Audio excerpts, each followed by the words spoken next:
been on the good side, and I've been on the dark side. I've sat on the jury,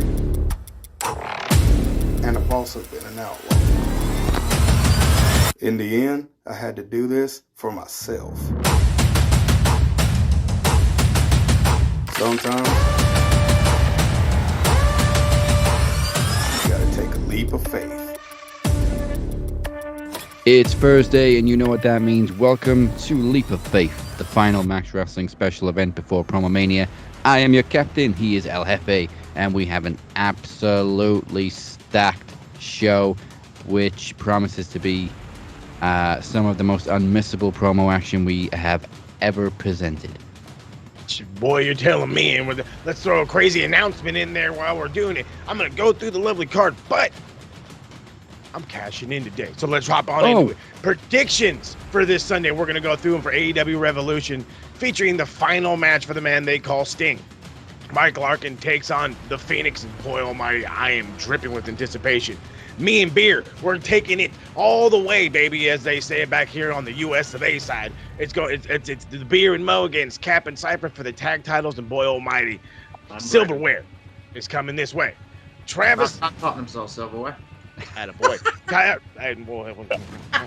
Hey. Travis, maybe not walking when I'm done with him. Anderson is going to be defending the television title against my guy, Chris Reid. And regardless of what goes down, that's where I'm cashing in. I'm not going for the big dog shot. I'm going for my belt, going back for my title, the television title.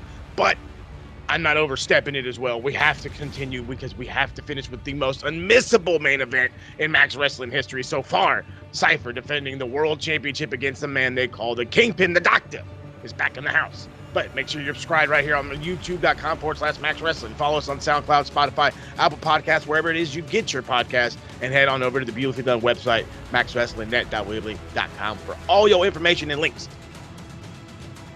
Call Travis Anderson. Hey, just like that. Just like that. Dude, you got to cash in. As you can see, we're also joined by, of course, Beer, who is teaming with Moses for the tag team titles, and of course, the world and one half of the tag team champions with me, Champion Cypher. Respect the champs.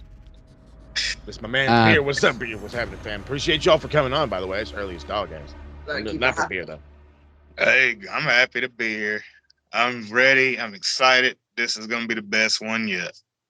And it's Hitman Beer this week. Yeah, baby. These were given to me personally by Seth Rollins, so... Hey. Really? No. Freaking! Seth Rollins, I'd have been bragging about it. Be coming here with a fur coat. This was given to me by Seth Rollins, too. And it was given to him by his wife. Yep. So, to start the show, no hot topics this week. We're going to kick it off, first of all, by paying our respects to the late, great Ole Anderson and Virgil. Both passed away within 24 hours. It's been a rough week. But we're also going to kick it off by celebrating the career of the man called Sting. So, what do you want to talk about? I think it's finally sinking in that we're about to see Sting's last match. This whole build-up with the Bucks, I don't think it's really sunk in with me that this is the end of Sting. This is it. Obviously, with WWE, it came to a sudden finish after his injury. We didn't think we were going to see him wrestle again, but I saw it perfectly described in AEW as his old man Logan run. Perfect. Yep. That's exactly what it is. And he's killed it. Absolutely killed it. Absolutely killed it. He's done it. He hasn't done too much. He hasn't really overshadowed anybody. He's done more than we thought he would, leaping off balconies and shit. Oh, yeah.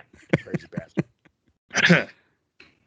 Like most seasoned veteran wrestlers who overstay their welcome and wrestle way beyond their years, they slow down a little bit, but Sting has just, I don't think he's done anything to tarnish his legacy. He's just added to it, which is great.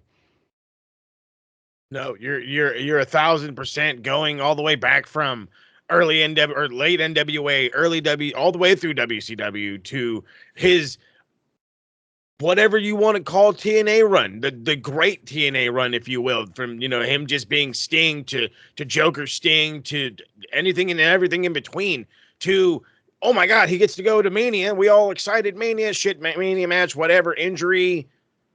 We feared it. It happened. We came to the realization he wasn't going to wrestle again, and we got what 3-4 years, almost 4 years of wrestling out of him. Yeah. When did he? Was it 2021? I think it might have been the back end of 2020 or 2020. Oh yeah, winter is coming. Yeah. Yeah. So When it's coming. Yeah, it must have been 2020 because it was at Daly's place, wasn't it?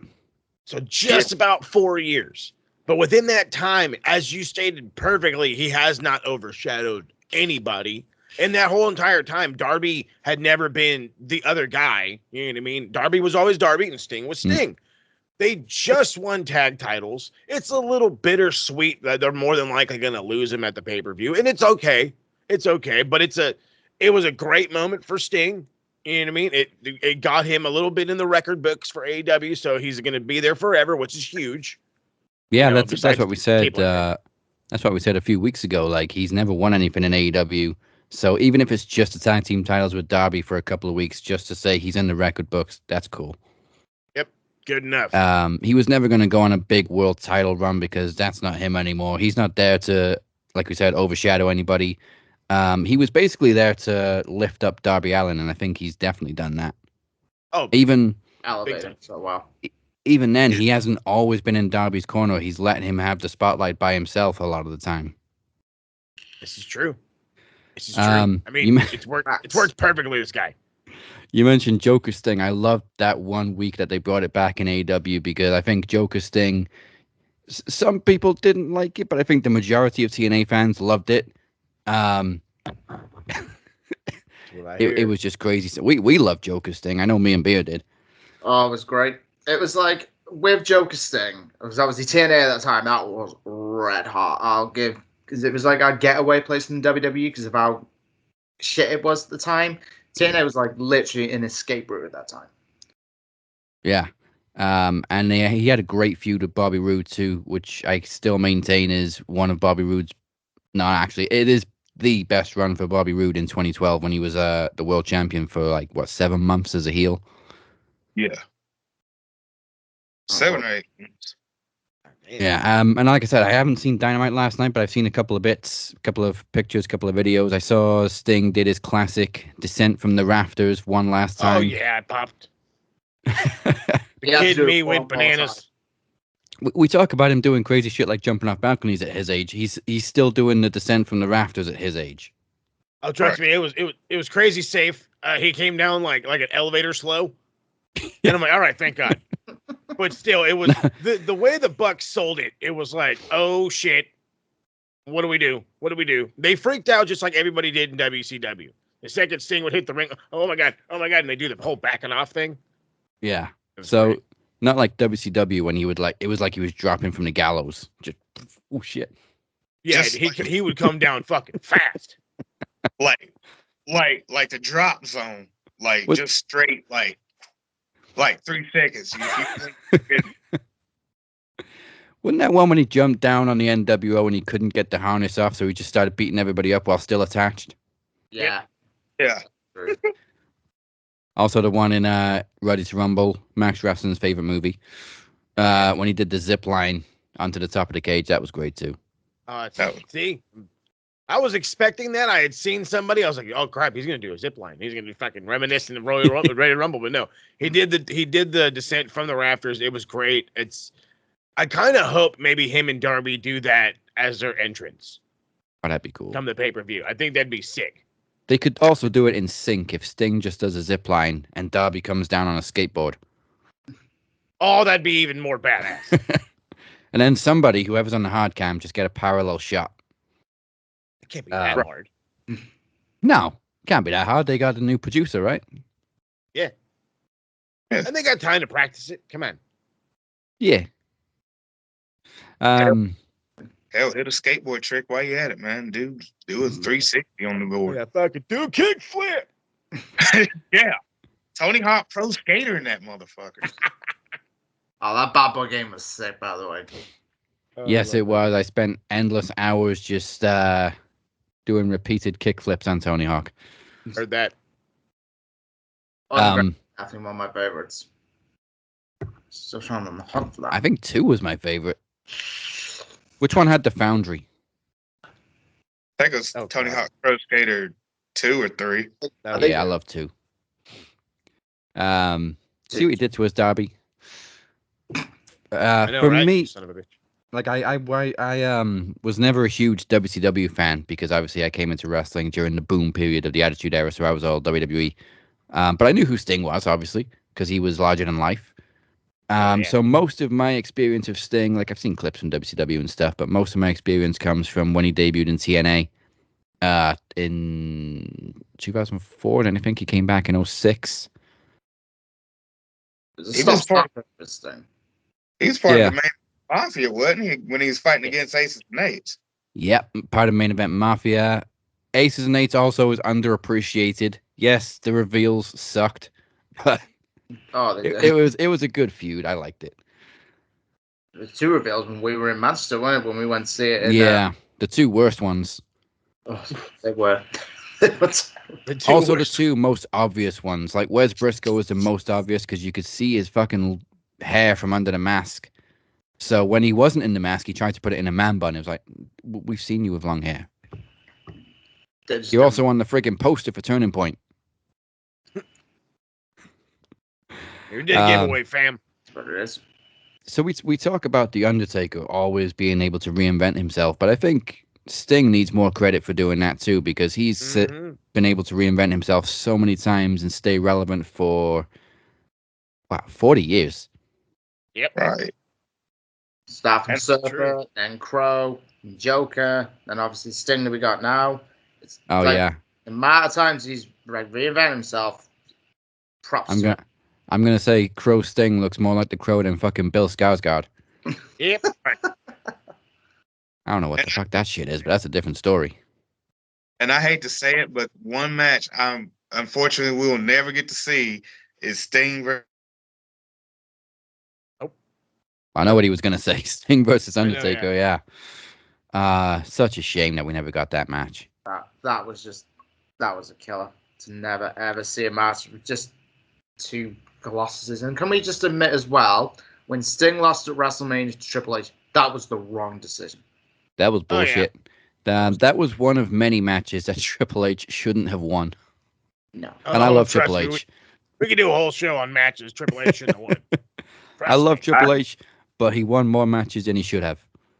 I have no idea what happened there. There was a glitch in the making. Well, we gathered what you were going to say. Sting versus Taker never happened. And unfortunately, when it came close to happening, it was too late. Yeah. It would have been an Undertaker Goldberg sort of match. And believe me, that was terrible. Yeah, and I think more of that would have been on Taker because he started slowing down, and like we've just been saying, Sting is still pretty much can still go. Still go, yeah. Sting still. How old is Sting now? Late 50s. Is he 60 something? 60s. I'm sure he's like 62. Still go like that. It's quite extraordinary. He's still. Well, I mean, hey, to be the devil's advocate, or not devil's advocate, to be the guy behind the curtain. He did wrestle with padding at times, you know what I mean? But hey, that's fucking smart as shit. Okay, Yeah. I don't give a damn. Okay, you can still go out there and perform. I don't care if you're wearing a fucking pad. Like, it wasn't that super noticeable. I mean, everybody that follows fucking any kind of fucking skateboard shit, fucking Bob Burnquist would wear the same thing, which I'm sure that's where he got the idea from Darby or whatever. And it worked out fucking great. I mean, I'm not saying Taker needs to fucking put one on and come back or whatever, but I'm just. He did rock the singlet a couple of times too. He did. You're absolutely right on that one. 64 Sting is. Jesus. He'll be 65 next month. Damn. That's why he's retiring. Because he's got to get Social Security. What's Sting got left to come through? I mean, he's done everything. He about to get all the early bird specials at IHOP now. That's right, boy. Yeah, he has done everything. The only thing he didn't do was win a match at WrestleMania, and like we said, that was bullshit. That was terrible. Should have had a match against that guy, and should have maybe he should have won that match. Maybe Sting should have ended the streak. That's something that never really gets talked about. Hey, that could have been great. That would have been great. So, yeah, we'll be predicting Revolution in a little bit, and I'm pretty sure that's going to be the main event. And we see Sting go out on his terms, finally. So, before we take a look at this week in wrestling history, let's have our first match of the night.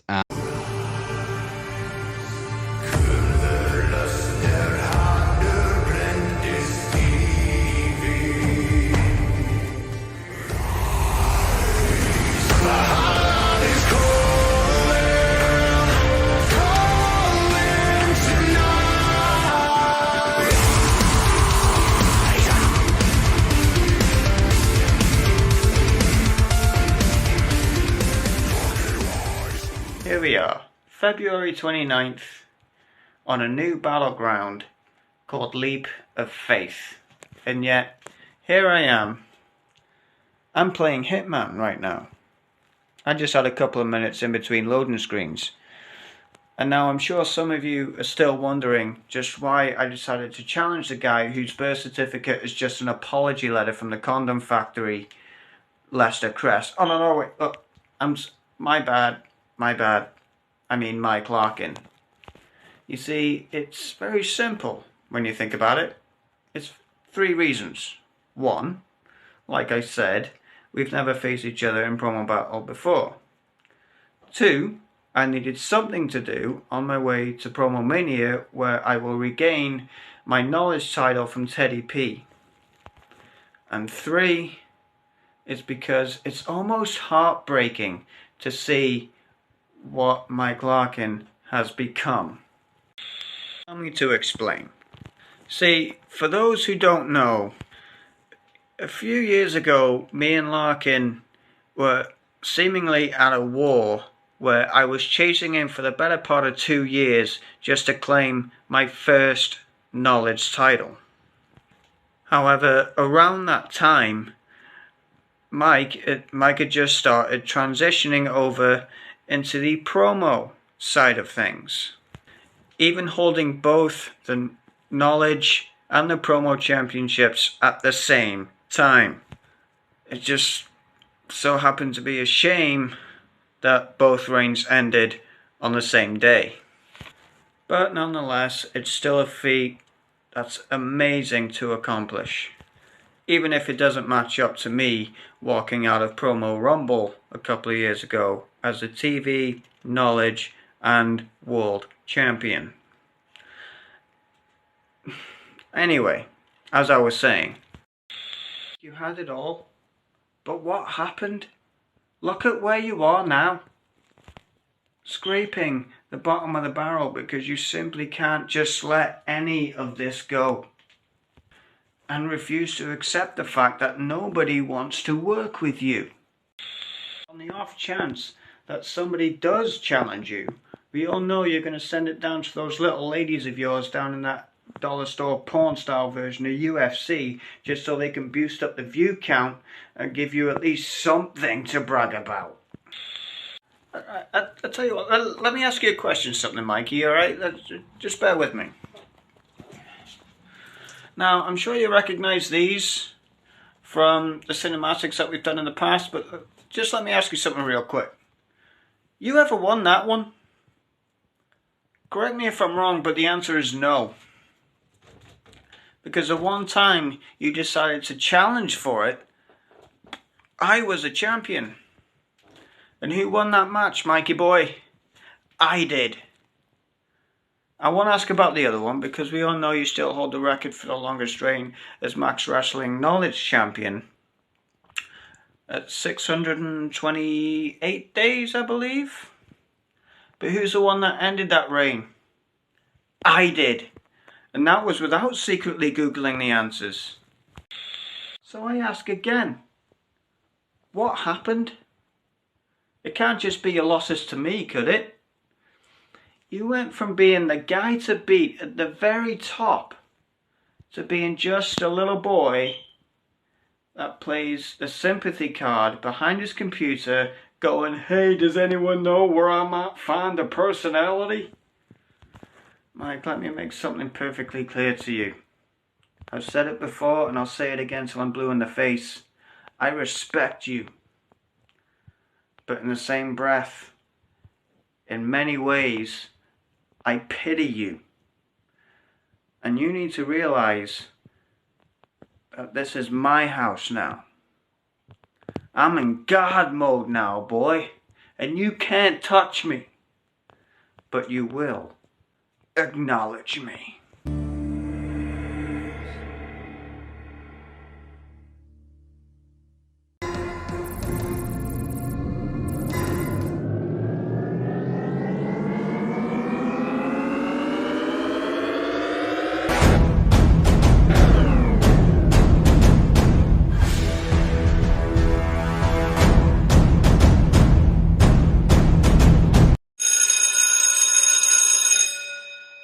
Hello, Phoenix. You and I are destined to do this forever, aren't we?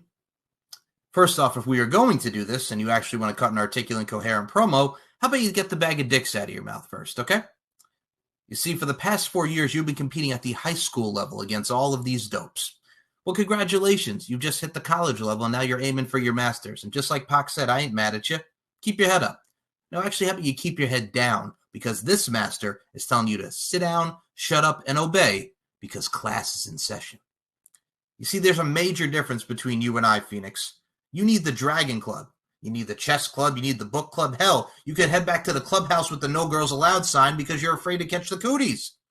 You can't stand on your own 2 feet. You know, you like to rattle off your accomplishments. Knowledge champion, promo champion, Iron Bank contract holder. Well, you know what the greatest accomplishment I ever had is? I've had the balls enough to be myself. And trust me, I've done a lot of cool shit over the years. LFC, which has become an unoriginal trope for you all to make fun of me, which, let's be honest with ourselves here, half the Max Wrestling roster, no woman would either look at him or touch him. They like to talk about how I fake amnesia. Trust me, brother, with what I've been through, ain't nothing fake about it. And amnesia, huh? Why would I want to forget when I can create more moments, create more memories, create a legacy, create a lineage, when you can't even create a good promo? You lack passion, you lack charisma. You claim to give 100%, well, I give 120%, and that right there separates the men from the boys. And that's what I'm looking at right here. A boy. Mike Larkin is a gift. Craig Phoenix is a curse. Which is very apropos because you look like a student who attended Hogwarts. And trust me, there's no wizardry or magic that would make you a good promo cutter. I am the truth in a world of lies. And Phoenix, you are lying to yourself. You like to call yourself the demon of the Welsh Valleys with your Finn Balor cosplaying ass. You're not a demon. You're just another casualty at my feet. You were just someone for me to chew up and spit out. I can see it in your eyes. I can see it through your inadequacies. I can see it through your insecurities. You're nervous. You're trepidatious. You're scared. You're pissing your pants. You're shitting your pants. Because you know, deep down, you don't want to fuck with me. I'm your biggest challenge. I'm your greatest challenge. And this shit's chess. It ain't checkers. And I'm about to put you in checkmate. This ain't a promo exhibition. This is a pit stop. Because I got better things to do. I got better people to see. And I'm on to bigger and better things. And I am done with the likes of you. Dreams and aspirations change. People teach. People are taught. And you can't teach talent. You can't deny the undeniable. You can't replace the irreplaceable. And you can't cut down. You can't put down. And you can't shut down the machine. And I am the podcast machine. And as always, it's my pleasure. But most importantly, it's your honor. Class dismissed. I'm going to be honest, it was almost rescheduled, but Mike came in last minute last night with his promo, so they have done battle dozens of times in trivia, but for the first time in promo competition, it is Mike Larkin versus the Phoenix.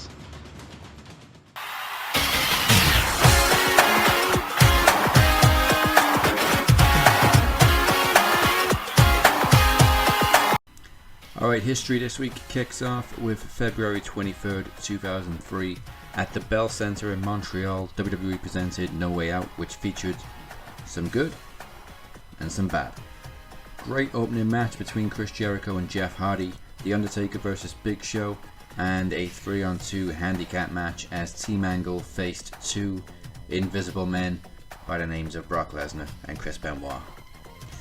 Then things got ugly. We never expected a great match out of Eric Bischoff and Stone Cold Steve Austin, but you can of course excuse it for being Austin's big return since he infamously walked out in May 2002.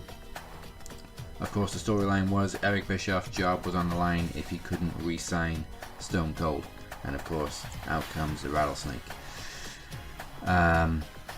No excuse for the final two matches though, two rematches that we never asked for. Following a lackluster match at the Royal Rumble, we were treated to another Triple H versus Scott Steiner, which Triple H won again, retaining the World Championship. And in the main event, a rematch that didn't need to happen and was never going to recapture the magic of the first one, as Hollywood Rock took on Hulk Hogan. And it was another Montreal screwjob, as Rock went 2-0 thanks to a blackout orchestrated by Vince McMahon. February 23rd, 2014, same day, different year. An absolute classic at Elimination Chamber as the Wyatt family and the Shield put on a 5-star banger, which gained a holy shit chant before the bell even rang. The show also featured only one Elimination Chamber match, which was won by Randy Orton, retaining the WWE Championship. Moving on to February 25th, 2001, another No Way Out featuring a 4-way match for Chris Jericho's Intercontinental Championship as he defended against Chris Benoit, Eddie Guerrero, and X-Pac. Stephanie McMahon defeated her daddy's mistress, Trish Stratus. The end of the feud between Austin and Triple H with a 3 Stages of Hell match, and to this day I am still baffled why Triple H won. For one thing, this whole feud was Austin's revenge for Triple H arranging for him to be run over by Rikishi in 1999. And for another, Austin was on his way to challenge him for the WWE title at WrestleMania after winning the Royal Rumble, so how on earth did it make sense for Triple H to win? Anyway, in the main event, The Rock defeated Kurt Angle to win the WWE Championship, which of course set up Austin vs. Rock at the classic WrestleMania X7, the best WrestleMania ever. And let's end it with February 27th, 2000, another No Way Out. Kurt Angle won the Intercontinental title from Chris Jericho in the opening match. Kane looked for vengeance against X-Pac and Tori after they stabbed him in the back. No, not that Tori. Tori even took a tombstone, but X-Pac got the win in a no-holds-barred match. After The Rock was exposed touching the floor despite winning the 2000 Royal Rumble, he was forced to put his WrestleMania spot on the line against Big Show, and although Big Show won, they both ended up going to WrestleMania anyway. But the event is best remembered as the last match of Cactus Jack, and even though he came back for WrestleMania and has wrestled since, this was Mick Foley's retirement as a full-time WWE wrestler, as he lost a brutal Hell in a Cell match to Triple H, including almost a recreation of his one of his bumps against The Undertaker in that Hell in a Cell match, where he went through the cell and this time went through the ring. So a classic farewell to Cactus Jack. And that is all your history this week. Alright, let's put some gold on the line. Yes, he beat me for the title. Yes, it still hurts. Yes, I'm still salty. And yes, Moses said it's his belt, but it's really still mine. At the end of the day, he is Dragon Club. Travis Anderson is about to defend the television championship for the first time in his second reign, and his opponent is the MDO mercenary that I beat twice, Chris Reid. And unlike previous TV rules matches, this one is in person, face to face.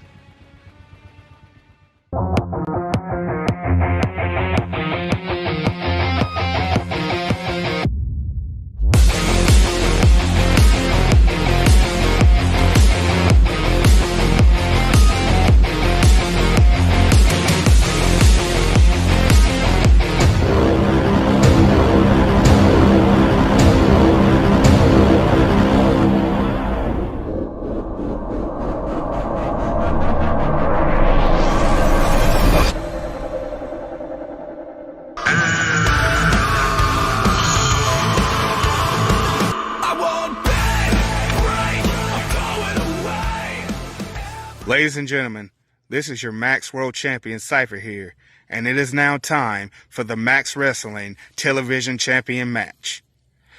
In this corner, we have the defending reigning champion, Travis Anderson.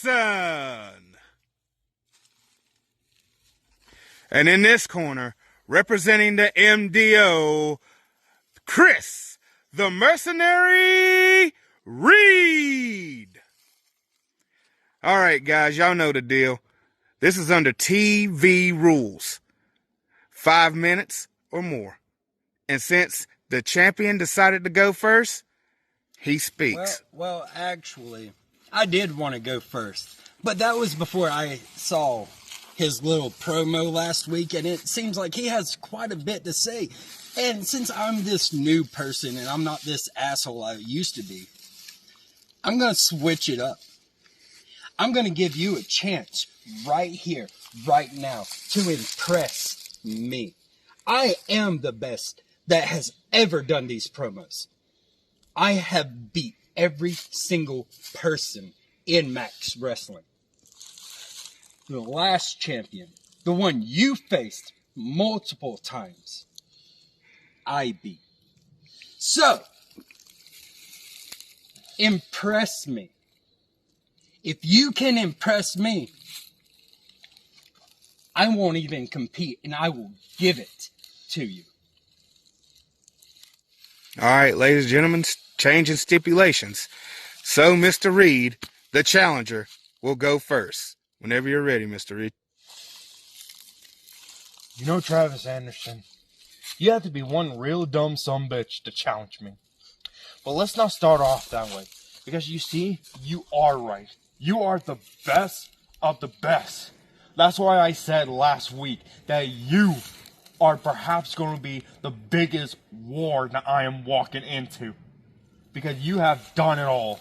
You've been promo champion, knowledge champion, world champion. You've been group MVP since August of 2021 and still are today. And just like before, here you are once again as the television champion. And when I've heard that you came back to Christmas Clash, I realized that this is not the same Anderson who has left Max Wrestling. No, this Anderson is different. And I can tell because, still, given your history, you have went up against the best, beaten the best when you fought the best. Brittany Savage, Dazzy Lee, Chad Malcolm, basically every member of the Dragon Club, and the jury for that matter. You even went up against Moses Marquez, Ted P. De Niro. Hell, you even went up against your pal Cypher. And you went up against Mike Larkin, who's basically the Ryback of Max Wrestling. But this is not about them. This is about me, you, and that championship. That's what it's all about. And when I heard that you came back to Christmas Clash, I'm not going to lie to you, Travis, I was excited. I was excited to see you come back and do your thing. You even went as far as challenging the captain, if you will, of the Dragon Club, Dazzy Lee, for that championship. And you did the one thing that nobody has ever done at Promo Rumble. You had not only defeated him for that championship, ending his 300-plus day reign as World Television Champion, but you've also beaten his ass so badly to the point where you sent him to therapy, which makes me ask myself this question. Wouldn't that make you the captain of the Dragon Club instead of Daz, who's now the bitch? Oh, looks like I struck a nerve now, didn't I? And you see, that's what I can't stand about you, is that you're the one who challenged him for that championship.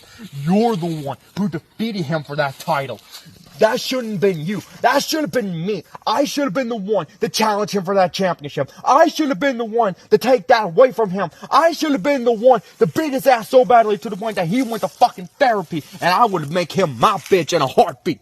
But you see, when I found out that you was looking for a challenger, you knew that I was going to take it. You knew that I was going to take it. Why? Because just like Daz and everybody else, you know that I want that title. I don't want that title anymore. I need that championship even more, and you raise that championship high over your head, pretty boy. Because let me tell you something. When everybody knows how serious I am about that championship, and I beat your ass for that title, I hope I beat your ass so badly to the point where you will never come back to Max Wrestling for good. And by the time your kid sees this, and they see me holding that championship way up high over my head, they're going to be the ones looking at me and say, look, Daddy's back. Whoa, gentlemen.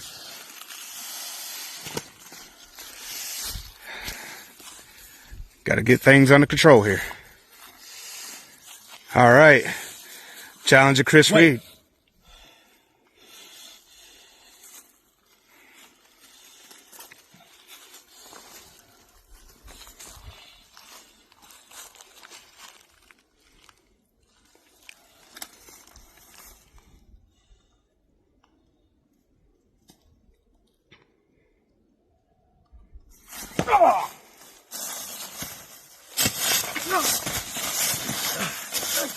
You son of a bitch, you want to mention my goddamn kids, you want to mention my fucking kids, and you want to play daddy with my fucking kids.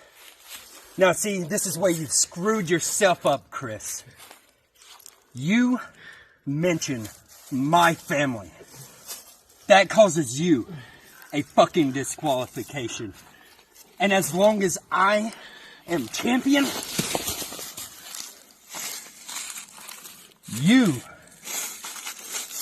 will never hold this.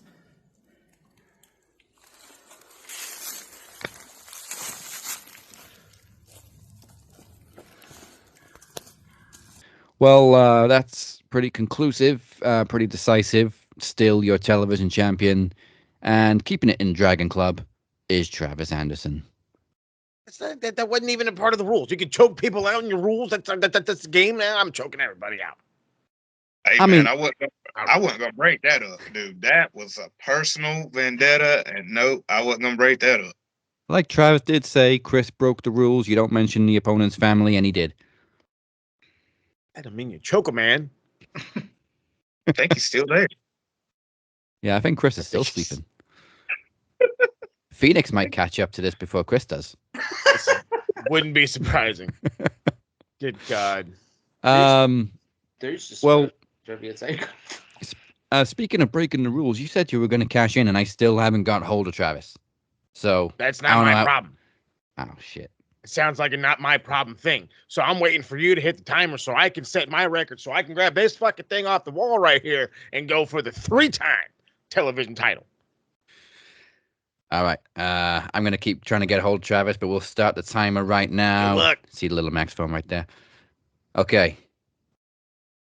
We know the rules for TV rules. Longest promo wins, but if you go 3 minutes more than your opponent, you are disqualified. But obviously, Moses is going first, so it's your job to set the time. I'll do what I want. All right. Pick up the mic now. Okay, so first and foremost, the mercenary was the weakest mercenary. I don't know what that was. He was a chef. Somebody picked him up off the fucking AutoZone and decided to make him cook and somehow told him how to use a blade or whatever. The guy thought he knew what he was doing. He knew how to fight. He lost. He got fucking choked out by a guy that can't walk. All right, well, a guy with big old buck teeth on him. All right, a country redneck. None of this title, this lovely thing right here. Yes, I keep a championship up here. This is my representation. It stays up there to remind me that I am a two-time Max Wrestling Television champion, and nobody will surpass that. Not yet, at least not to my reigns, my long reigns, the whole gimmick behind it. So, with all that being said, and me rambling on right here, Chris, you are fired. You could stay over there on your North Carolina side. If I see you on the West Coast, it is ball game. You understand me? It is ball game. And speaking of motherfuckers on the West Coast, Travis Anderson, I don't know how to walk. I can walk. I'm not the walker. Tell me about walking. I'm a cripple, your bitch ass. Is what I could do. Is what I should do. The reality is, bro, you talk about you're the guy that set up the MDO. No, you came to me with an idea and you said you needed somebody to run the game. You said you needed somebody cutthroat, somebody to do the deed. And I did the deeds. I set it up to make me Max Wrestling world champion. And it was for the right goddamn reasons. Do you understand? For the right goddamn reasons. I was the best and still the best. Former, if I have to play it right now with the current champ right there, the former Max Heavyweight champ. All right. Keep that right there. So with that being said, partner, I'm going to take mine, shine it up real nice, ship it on back over so I can hang 2 up on this bitch. All right. And you can stay your country ass over there. Good luck doing whatever the hell you want to do at Promo Mania. Just sitting there in the goddamn corner. Well, me and the television title are just going to host the motherfucking shit. We're going to host the bitch and we're going to be there looking dressed to the nines, looking styling and profile. There it is. There we go. Let me take this down right here. He ain't here. That's a forfeit, ladies and gentlemen. That is a forfeit. That means he quits. He's a quitter. He's a loser. He's Nathan. Nothing. Nada.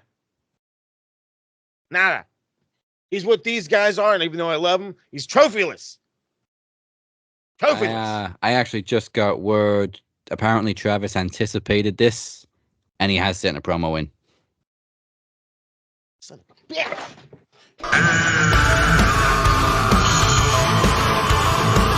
I won't beg, break, I'm going away. Every moment's one more chance to stand up or get in the way.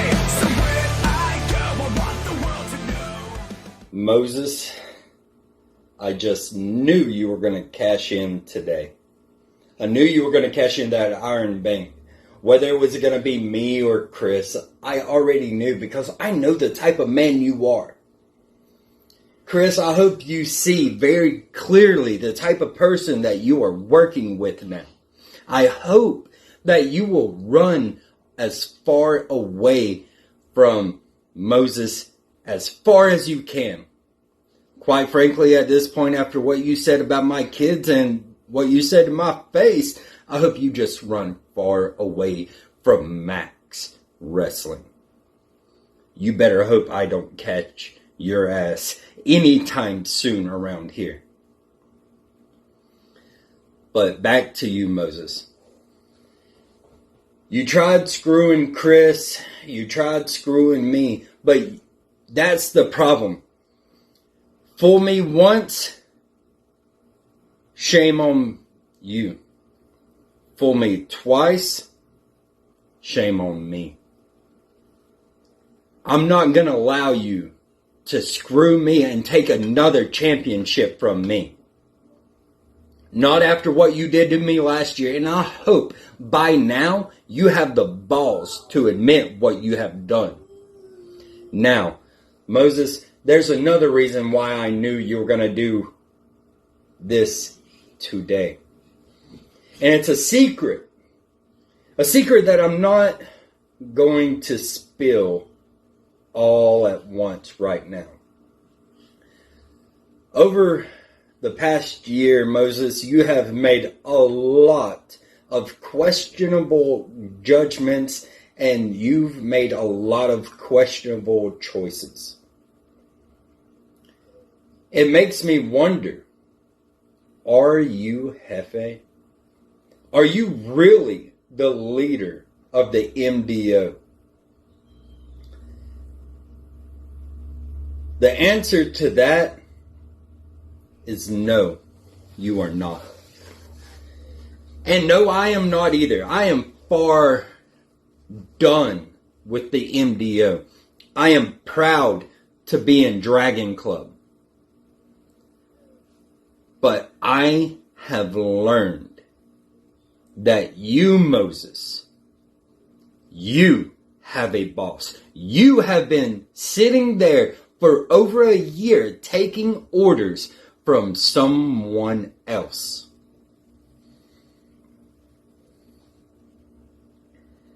Now, who exactly that person is, I'm not sure who it is.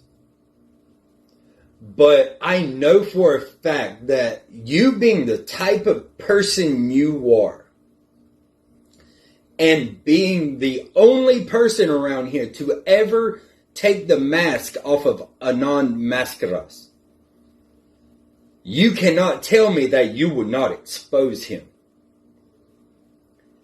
You've been sitting here for months knowing the true identity of who he is. And you haven't said a word? Week after week almost, Dazzy asks you, why don't you say anything? And you go, because you don't want to admit the truth. You don't want to admit that you have been ordered to stay silent. Let me ask, was it you or this other person that sent Ted to screw me and Phoenix in the World Championship match last year at Promo Rumble? Was it you or this other person that wanted to destroy Corey? Was it you or this other person that made you decide to try to take this off of me today? I have far more evidence proving that someone else is above you.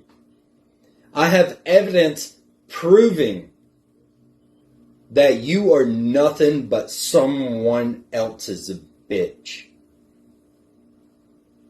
So are you going to stick around here, Moses, and continue being someone's bitch? Or are you going to finally grow a pair of fucking balls, quit being the top 9%, and stand up for yourself, be a man, and fight like a man?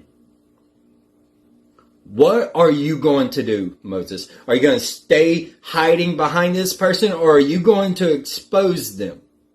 Are you going to expose Anon Mascaras? Because I'm sitting here having to fight you, and fuck you, Moses. I know I'm going to beat you today, too.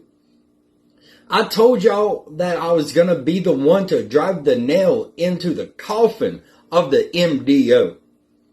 And I'm going to take you out in one fucking day. But I know the story is not over. I know someone else is in charge. And as Beer won't rest till he knows who Anon is, I will not rest until I know who your boss is. I'll handle these accusations of Beer thinking I'm Anon. Even though you could open your mouth right now and tell him that it's not me. But it's fine. I know you won't. And I'll deal with Beer at Promo Mania. I'll continue to defend this championship. I'll defend it against Chad at Promo Mania too. But I'm sorry your little plan didn't work today. You took a leap of faith. I'm proud of you. But once again, you're going up against me, and you already know that math always equals to me on top. Tell your boss I'm coming for him. All right. That is a massive difference, but Travis also asked me to negotiate this, well, not negotiate, but discuss this with the lawyer due to him not actually being here and having an unexpected cash-in, so we will make a decision on the TV title next week. But I'm sure people almost forgot you had the Iron Bank. I almost forgot I had the Iron Bank. I had to be reminded that I had the Iron Bank, and I was like, oh, why I got it, why? And it's my belt. I want it back. I have a fucking grudge with this son of a bitch. My this belt, fucking, this North Carolina bastard. And as far as I'm concerned, okay, it's a forfeit. And the fact that, guess what? He fucking went over. That's a fucking DQ. That's 2, baby. That's 2. So you know what that means? Me, Jack. And I don't give a shit about your lawyer and your bullshit and the fact the guy's on you're already on goddamn side anyway. Call Chad Malcolm. See what I mean? You see what I mean? All right, let's go Getting to a screwed like break. Spurs around here. Let's go to a break and reset. Show must go on. The show must go on. Yeah. Inside my heart is breaking. My makeup made me flaking, but my smile still stays on.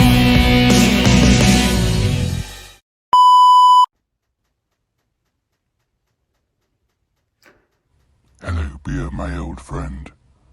Happy Leap Day.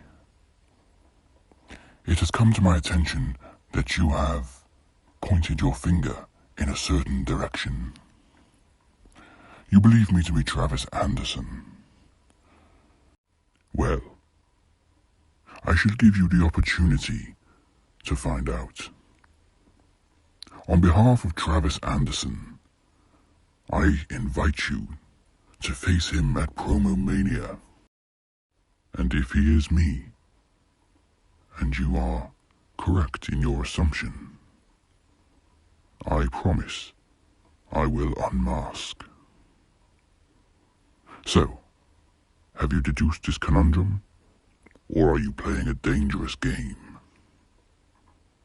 Either way, I will see you at Promo Mania.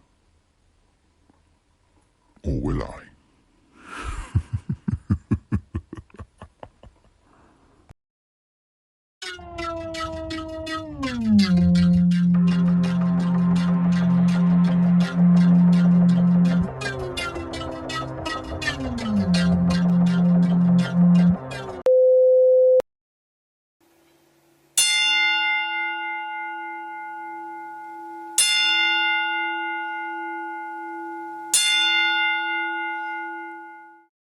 Welcome back to the Cap and Mo Show. This is your captain. He is LFA, he is Beer, and he is Cypher. Make sure you are liking and subscribed on YouTube. Follow us everywhere, and for all the information you need, go to maxwrestlingnet.weebly.com. So much bullshit. But also, still to come, an epic showdown of the ages. Cypher defends the world title against the Doctor, the Kingpin, plus AEW Revolution predictions. But before all that, we got another title on the line. Another set of titles if you want to get fancy with it. We're switching gears into trivia. It's time for the Cap and Cypher to defend them belts against me and Beer. And guess what? We win in this one. I don't give a shit what the fuck y'all say. All right, so we're going best of 7, and since everybody is here live for the first time for a tag team title match, we'll just do all questions at once, one each. We'll go back and forth until we have a majority score. But of course, if the score is tied at the end of all 7 questions each, titles don't change hands. Just promise me you don't do a Tottenham. Don't Hey, I'm asking the questions here, fam. Let's see if all this homework pays off. All right, let's go challengers first then. So Beer and Mo, I have your first question. Lights, music. All right, that's trivia takeover. All right then, first question is, and of course you can confer, how many NXT champions have also held the Ring of Honor World title? I already got 2. I got 1. Joe and Rollins. So that's 2. Joe is who I've definitely got. And Seth Rollins. Yeah, go on. One go. So that's 2. Hold on. Just Who 2? else? There's got to be. There's one more somewhere. Karrion Kross. No. No, not Cross. Not Nakamura. I'm trying Oh no, Bobby Roode. No, not Bobby Roode. That got mixed with TNA for a second. I'm just trying to think of all of them. Fucking Adam Cole. Baby. Hey, babe, don't forget that part. Can't forget baby. Confirm or deny? Did fucking Kyle win it or no? The ROH title? No, NXT. Kyle, No. I don't think so. No, Carl never won it. Oh, did Keith Lee win the ROH? Ring of Honor? No. Oh, that's fair. He never won Ring of Honor, no. Oh, safe stuff. All right, so you're going with 3? We'll go with I 3. really can't think of nobody. I'm really trying to think here. Yeah, let's go with 3.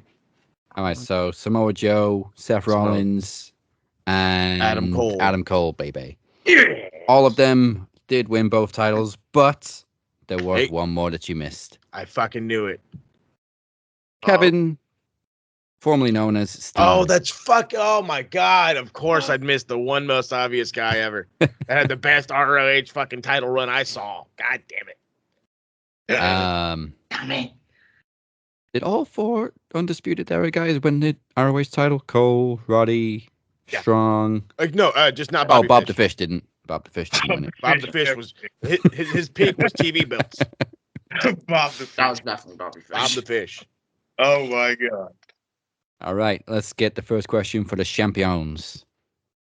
Let's run it. All right. We're off to a good start. Here we go. I love this one. This is always a good one that I love.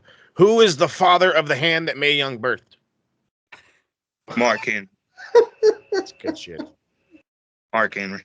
If it's not just for a good fucking like cackle, it's always a good question. Yeah, it is. It is. See, I broke here. It's Mark Henry. So PTSD from You guys are 100% correct, but it's just he's just fucking lost it, and that's the reaction I want. Anybody under 20 right now? What the fuck? That's right over their heads. Oh my. Chad, look it up. Oh my God. All right. It was like, what the fuck's happening? It is 1-0. Question 2. Who did Steve Austin first win the WWE Tag Team Championships with? Shawn Michaels. The Bret Hart. Straight in there. I was just gonna say, I literally was going down the fucking lane, and yeah, the top of the list, Shawn Michaels. I'm not gonna be real. I thought I was gonna say Mankind for a minute, but no. He teamed with Shawn Michaels, defeated Owen Hart and the British Bulldog in 1997 on Monday Night Raw. Yes, it was Shawn Michaels. I wasn't sure if it was Shawn, Dude Love, or Taker. I knew it wasn't Brian Pillman because that was WCW. It was Shawn, and then Dude Love took the belt because Shawn got injured. That's okay. That was a debut of Dude Love. Yeah. Yeah, baby. You'll need a partner, baby. All right, it is the Man 1-1. Me campaign. I love Mick. Mick's the GOAT. All right, let's get a fun one in here. Oh, here we go. This is a classic. Can name all 4 or all 5 members of Latino World Order? Oh, currently? The original back in WCW. Oh, the original. Oh, shit. Ray. The OG. Okay. Well, we got Ray. Psychosis? Yep. Yep. I want to say Super Crazy, or is that just Mexicals? Not Mexicals. You know what I mean? Damn. Psychosis. Actually, I think you're right on the Mexicals part. Oh, okay. Like you had me thinking. Think WCW Luchadors, Corey. 5 members? You're gonna fucking regret this, probably. See, I'm trying to think because I'm like, damn, dude, I should have paid attention more to the Luchadors. Was it Super Crazy? I think it was Super Crazy, honestly. All right, let's go Super Crazy. So Ray, Psychosis, Super Crazy. And I'm terrible at Spanish, but I know it was one started with an M.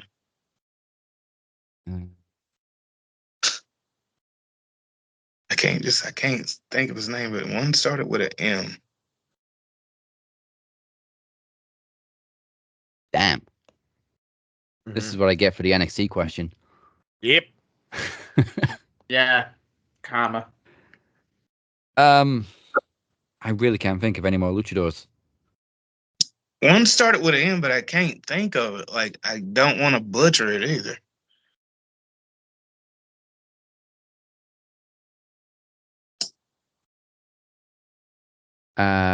What about La Parker? And I think it was something Mascaras or something, as far as I can remember. Something Mascaras. I think you're thinking of Mil Mascaras. Don't worry, I know I'm Yeah, way after Mil Mascaras' time. Full slice here and Mascaras. I'm getting to you, lad. Don't you worry. Peter's getting triggered. I get to you, son. I can't think of the last one if we've got them all. Oh, Hoovy. And Hoovy. Okay. Hoovy You gonna go with those 5? I literally can't think of anybody else, so I think I'm gonna have to. Psychosis, Juventud. You got 2. Then it goes La Parka, Eddie Guerrero. That was one. Oh no, you got and of course Hector it was fucking Eddie. Garza. The Eddie Guerrero one, I knew that would bite you. Even I knew that. I didn't watch much of WCW. I can see Eddie now in an LWO shirt. Mm-hmm. Wait, so Ray wasn't the original? No. Oh shit. God rest his soul, Eddie. We got some of them. La Parka was a total guess too, so I'm glad I got that one at least. So score stays at 1-1. Yeah, I drew a major blank. All right, question 3 for the challengers. And maybe an easy one. Who was the first ever TNA Knockouts champion? Beer. Come on now. No, it wasn't Beer. No, I know. I want to say Gail Kim because she's been like the first everything, but I don't even think she was there during that time. I'm in 2 minds with Gail and Angelina. I think one of them holds the record for the most reigns. Yeah. Gail holds the record. Who? Was she there though that early? I think That's the thing that's getting me. Was she even there that early? I think she showed up in 2012, didn't she? Yeah, I was about to say, I was like, Gail Kim was there. She's come and gone early. so many times. She is. Oh, This Gail was like she was back in early. This has to be early TNA, no? Like 2009? 2010? Fucking. Who was your other guess? You said Angelina Love? I think it was Angelina Love or Gail Kim. Fuck. I'm kind of inclined to go with Angelina Love because wasn't she there from the jump? It wasn't Velvet because Velvet was very late. And I can't believe how long it took Velvet to win the belt. I'm going to go with Gail Kim. It was quite early in TNA, wasn't it? Because she was in WWE and got absolutely wasted. Yeah. I think I'm going to go Gail Kim. All right. Yeah, let's go. It was Bound for Glory 2007. Early as fuck.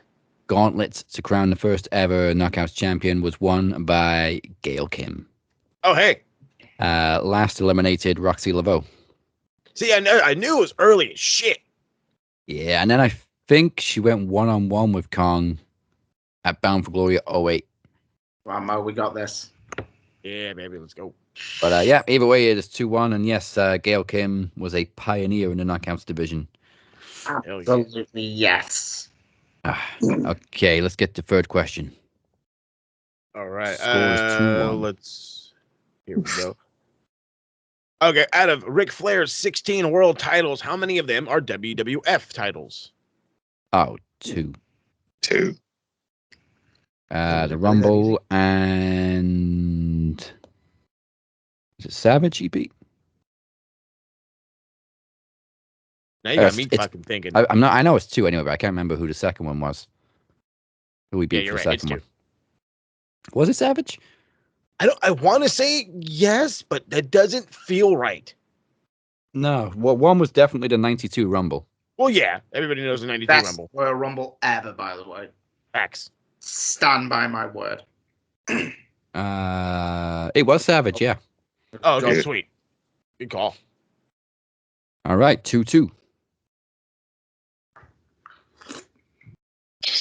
Oh shit, yeah, because Brett beat him for the belt, didn't he? In late 92, wasn't it? I remember now, yeah, Brett beat him for the belt, didn't he? Mm-hmm. Because fucking Hogan wouldn't. Okay, we got a WCW question. Let's go. Oh, baby. Wrestling legend John Tenta was named after 2 natural disasters in both WWE and WCW. What was his WCW ring name? Oh fuck. No. Was it the fucking no, son of a bitch. Oh no. You big fat fucker. It's not like he was because he was Earthquake. But if I'm not mistaken, it was Earthquake and Typhoon were the natural disasters. And that was WWF. Wasn't he also Golga in WWE? In the Insane Clown Posse. Fuck if I hate the motherfucker, so I really don't know. God damn it, the problem is like he had the fucking gimmick, and then he's like, but I'm not this, I'm a man, and I'm like, what the fuck was his name though? I want to say Typhoon, but I swear to God that was the natural disasters. Earthquake and Typhoon were the natural disasters. So if it's not Earthquake, it's not fucking Yeah, he was in a tag team called Natural Disasters, but he also had a name in WCW that was also a natural disaster. Mm-hmm. It's not. I want to say like Tsunami, but that doesn't fucking sound right. That's not right. I'm gonna be so fucking pissed off if I don't get this. Dude, what the fuck were you? He's actually got a great list of names looking at this list. What the fuck? Beer, you got anything? Start naming off some natural disasters. Well, we know he wasn't the Hurricane. I only know him from Earthquake and Golga and the Typhoon. They're the only ones I know him from is that time in WWE. That's the only time I knew. Or was he Tugboat at that WrestleMania 17 Battle Royal? He was Tugboat. He was also Tugboat, but that's not a fucking natural disaster. Is it Tsunami? So we just like guess anything, really? Or that's what I'm saying. Was it? Because it's like that's the only thing I could think. Well, no, fucking goddamn it. Oh. No, that's not right. I know it's not right, and that's the fucking problem. And I don't want to guess it because I know it's not right. It's huge or something like that, isn't it? Like a big dude finisher or something. I'm gonna be so fucking mad. Avalanche or like a Destroyer, something shit like that. If he wrestled in the UK, we'd call him Sleet.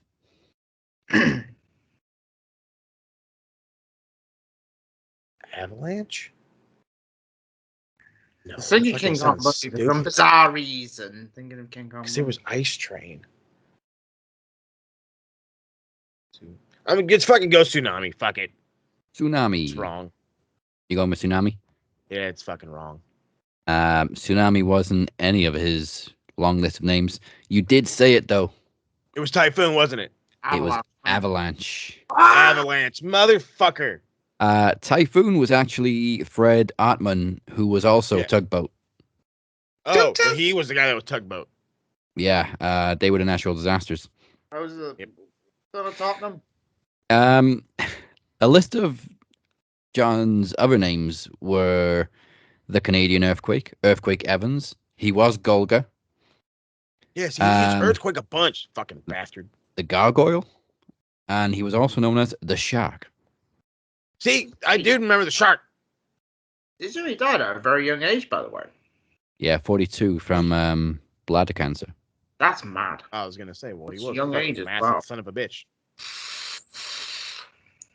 God rest his soul. Okay, scores stay the same, and it is 2-2. All right, I got one for you. In honor of the movie that I have yet to watch, what was Kerry Von Erich's gimmick name in the WWF? Oh, we've had this question and I can't remember what it was. Oh, shit.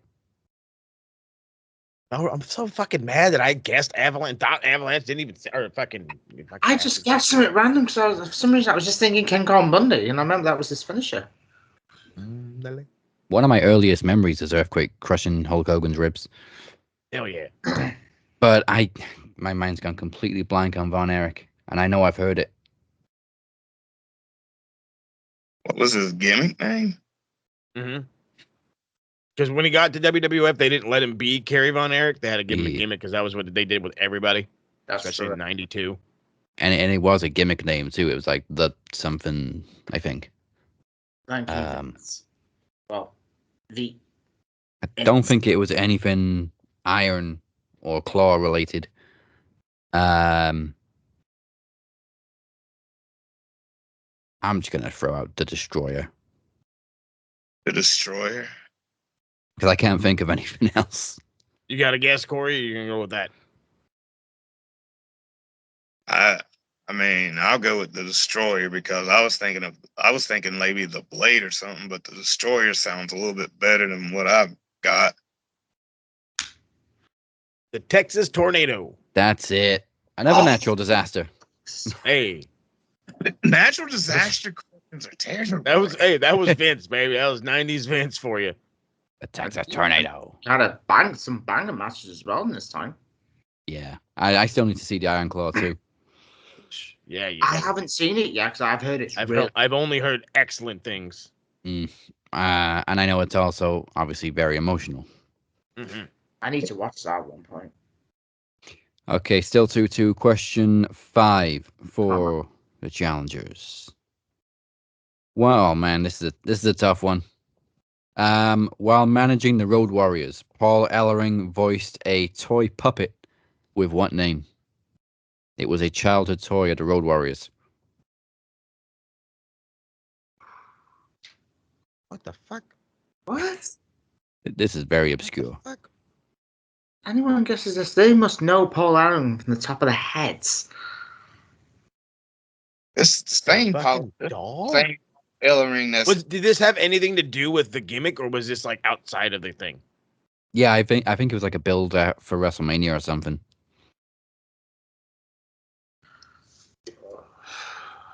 I don't even remember Paul Allen ever at a WrestleMania. I was at Roll Royce quite a billion minutes. Day, fam. Dude. This is early's. No, I have zero idea. Spiky.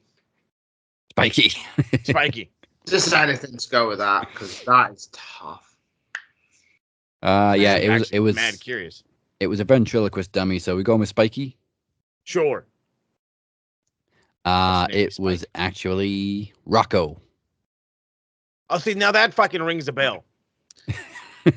Damn it! I have no idea. You got to know, dude. I've gone through the archives of this shit. Okay, so shit fucking rings a bell, and when I could see him like have like one of those like foam looking weird Muppet looking puppets, and I just didn't. It didn't click on a name. It looked a little like John Travolta in Grease. One of the best. You're not wrong though. Now I'm seeing it. Oh man. Okay, we're still tied on 2-2. Let's get question 5 for me and Cypher. Excuse me. Andale. See if I can't get. Okay, how many Ring of Honor tag team titles have the Briscoe brothers won? Mm-hmm. First number that comes to my head is 14. I was gonna say 15, but 14 sounds fucking a lot. It's definitely around those two numbers.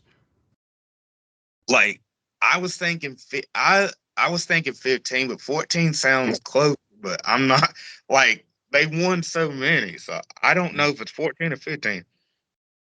I don't think it was a round number, which I think is why 14 came into my head. I mean, yeah, I don't think it was an odd number. I think I'm sure it was more than 13. Yeah, it was more. It's got to be around the 14, 15 area, but I'm gonna go with 14 on that one. 14. All right, let's go 14. Let's go 14. Don't say 15. 13. Ah, Damn it! You said Damn. it's got to be more than 13. 13 is the number, fam. damn. Damn it, bro.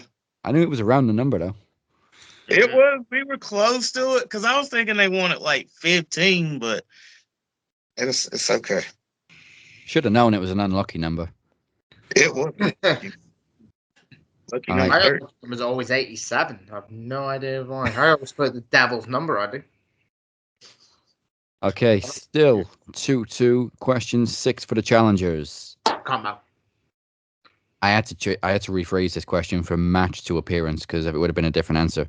In what year did Hulk Hogan have his final WrestleMania match? Oh, fucking shit. Final WrestleMania match. Yeah, not appearance, just match. Just match. Because he's come out a few times since then. I remember he appeared in 2005 to help Eugene. He botched the thing on 30. Fucking goon. The Silverdome, brother. Yeah. Silverdome. The Silverdome. I remember he had a match with Vince. Well, a name I shouldn't really mention anymore. Yeah, I don't think we can mention either of them, actually.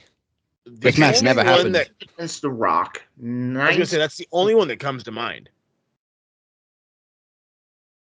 That's the only actual Mania match that comes to mind is him and The Rock. I'm gonna go WrestleMania 19 against who shall not be named ever on this channel.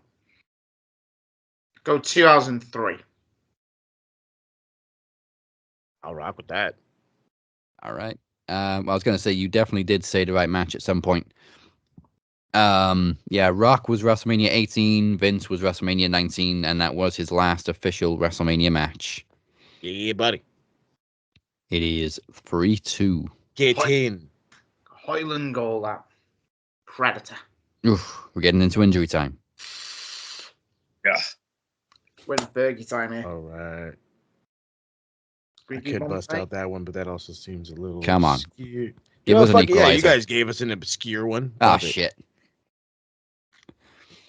In 1992, after Ric Flair left for the WWF, New Japan and WCW held a tournament to crown a new WCW/NWA World Champion. Who won this tournament? Ooh. Oh, that's not me. Just remember I said New Japan and WCW held that tournament. Just remember that part. I can emphasize one thing for you. New I know Japan. I read fast. Okay.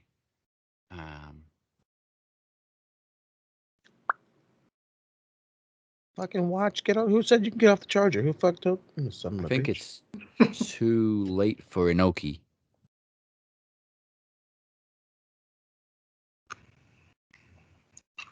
What title was it for? the NWA/WCW World Heavyweight Championship. NWA. Wait a minute. Sting? So again, it's NWA/WCW because it's 92. So the full No. change in the WCW didn't happen until 93. Yeah. Was it Sting? It was either Sting or it was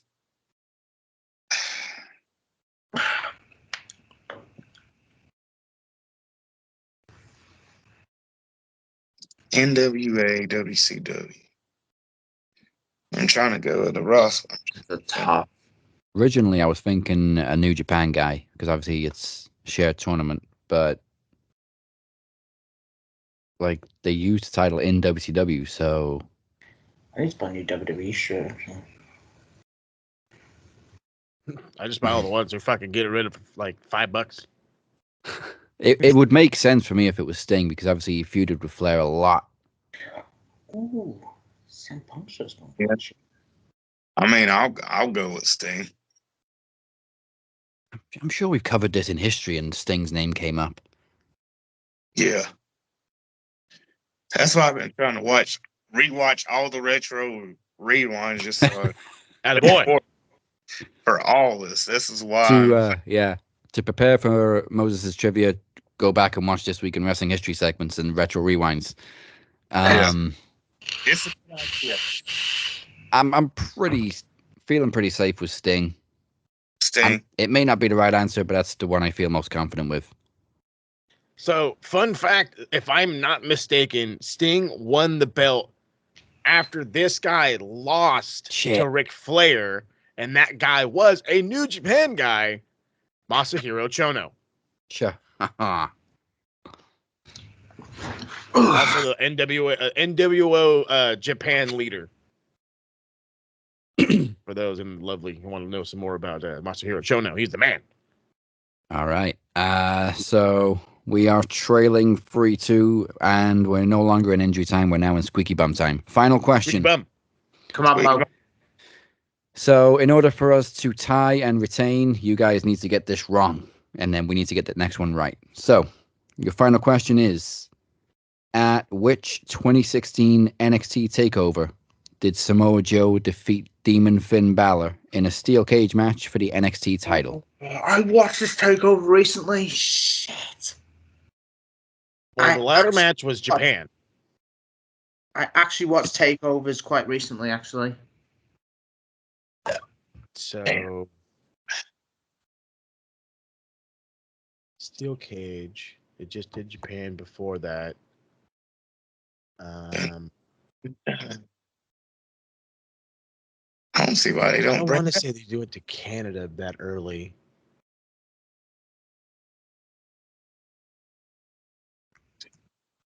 NXT. Is that NXT? I'm thinking Brooklyn.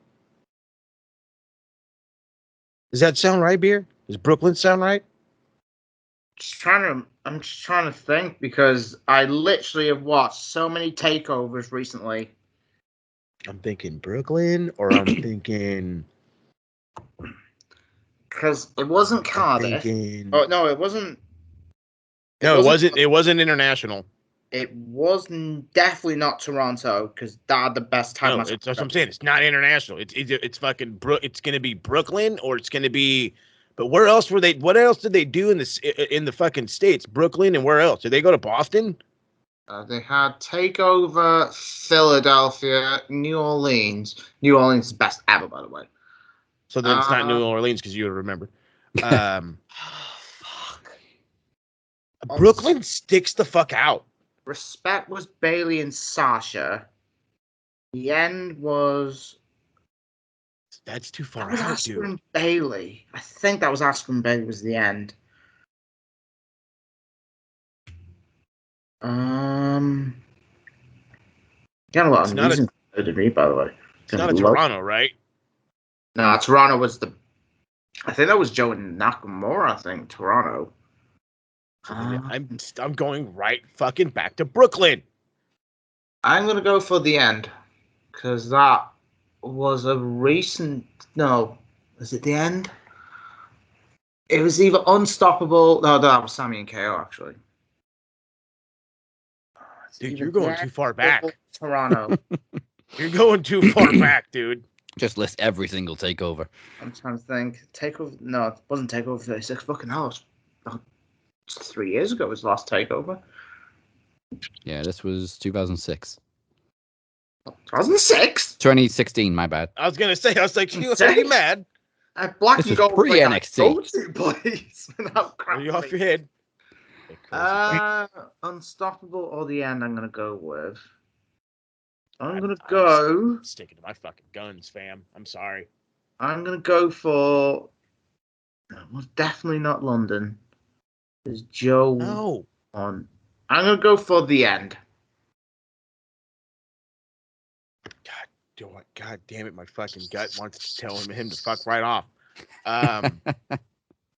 It's go for the end. Final question. If you get this right, you win. Let's go with beer. Final answer, take over the end. You were so close to saying a city name. It was Take Over the End. Yeah! Let's go. Finally, Tottenham wins. I didn't think you were going to get there. Got there, baby. Let's go. I want so many takeovers And recently. Very Tom appropriate. finally win a trophy. Very appropriately, it was the end. Congratulations on new tag team champions. I've now officially lost them all. But let's get the final question for us, just for shits and giggles. Oh, I was actually here. We go. Everyone loves this one in honor of Chris Jericho in the Atlantis match because I loved it so damn much. Chris Jericho defeated Stone Cold Steve Austin and The Rock in the same night to win what 2 championships? WCW and WWE, aka the original undisputed WWE title. Yeah. Right. Everybody forgets about the WCW part. Yeah, it wasn't quite the world title yet. World Champion. So official final score ends on 4-3. Can't be too salty. That was very, very close all the way through. I'll take a Matters assist all day. Let's go. A goal by Hoyland. Goddamn Beer's NXT knowledge. Hey, I know. This is why he does the segments, fam. I know, man. That's why they call it your NXT round. Watch it. Well, all right then. We've spent a lot of time on the trivia, and we still got a lot to get through. So let's get to the recaps. Fortunately, it's only TNA, SmackDown, and Raw this week because obviously we're predicting Revolution in a few moments. So, and NXT, of course. NXT, thank you. I was going to do my predictions for Raw, but it's not even worth it. I'm going to show them. Cock block. Cock block it. All right. Let's begin the recaps in 3, 2, 1. Impact in 3, 2, 1.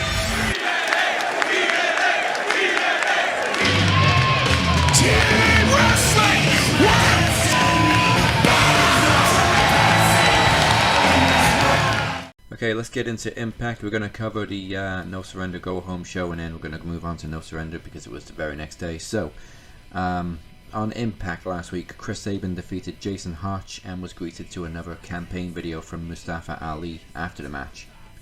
In his TNA in-ring debut, Simon Gotch defeated Jack Price with Josh Alexander on commentary. Grizzled Young Vets addressed ABC ahead of their rubber match at No Surrender. I don't know why I'm tripping up so much. Probably because I got a lot to go through. Steve Macklin defeated Trent Seven, and after the match, Seven and Mike Bailey challenged the Rascals to a match at No Surrender. Backstage, Gail Kim compliments Giselle Shaw on ditching the Chantarage, and Shaw vows to win the Knockouts Championship at No Surrender. Frankie Kazarian refused to meet Eric Young in the ring, and instead introduced a ghost from Young's past, namely Big Damo, Young's former stablemate Killian Dane in Sanity. But Eric Young gets the win anyway. Ash by Elegance also makes her TNA in-ring debut and defeated Savannah Thorne. The System defeated Alex Shelley, Kushida and Kevin Knight in the main event, and All Six brawl afterwards. So, on to No Surrender. The Rascals defeated Mike Bailey and Trent Seven after Steve Macklin interferes and Mike Bailey takes the loss on the Countdown show. And also on the Countdown show, Eddie Edwards and Brian Myers defeated Kevin Knight and Kushida when Myers hit the roster cut, followed by Edwards hitting the Boston Knee Party before Myers pinned Knight for the win. On to the main show, Eric Young defeated Kazarian with a crucifix bomb in a world title #1 contenders match to open the show, but Kazarian beat down the referee after the match. Closing the best of 3 series for the TNA Tag Team titles, ABC retained against Grizzled Young Vets, with Ace Austin hitting the fold on Zach Gibson. PCO defeated Khan by DQ after Khan hits him with a chair, and they continue brawling after the bell.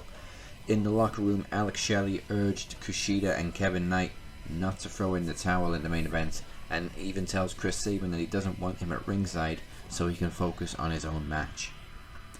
MK Ultra regained the Knockouts Tag Team Championships from the Decay with a snowplow from Masha to Rosemary, but they continue to attack Decay after the match until Danny Luna and Jody Threat make the save. Similar to Shelley, backstage, the System discussed their game plan, as Moose says they cannot throw in the towel under no circumstances. Josh Alexander defeated Simon Gotch with a C4 spike, but we did get a little callback to the Vaudevillains during the match with the former Aiden English on commentary. Backstage, another AJ Francis segment that I don't really want to talk about. Moose defeated Alex Shelley to retain the TNA World title in a No Surrender match after 3 consecutive spears, as Kushida throws in the towel, but Moose hit another spear anyway.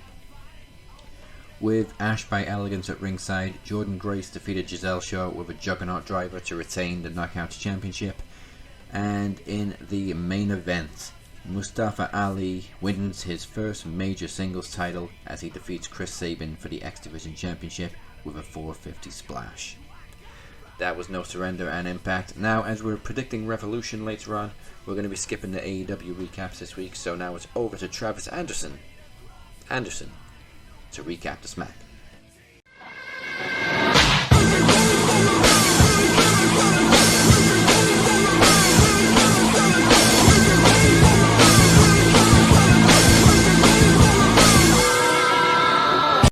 So we open up SmackDown with the Liv Morgan Revenge Tour. She goes up against breakout star Tiffany Stratton, but was unable to secure that victory due to distractions from Bianca Belair.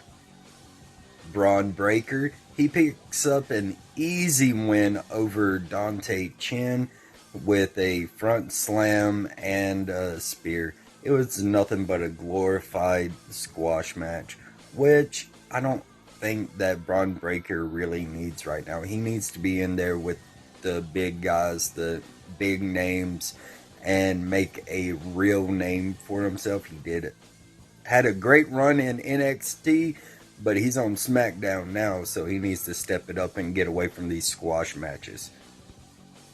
Dominic Mysterio and JD McDonough, they had a match with Tyler Bate and Peter Dunne in hopes to put some damage on them before their match against Damian and Finn at Elimination Chamber. As we all know, they wasn't going to get the win. Tyler Bate and Peter Dunne, they get the win with a double Tyler driver. Sorry, that's a tongue twister for me. But then, after the match, we have Damian Priest and Finn Balor. They come out and they brawl with Tyler Bate and Dunne. Arthur's of Pain, and they end up defeating the Street Profits in a back and forth match that included B-Fab and Scarlett getting into it, which also had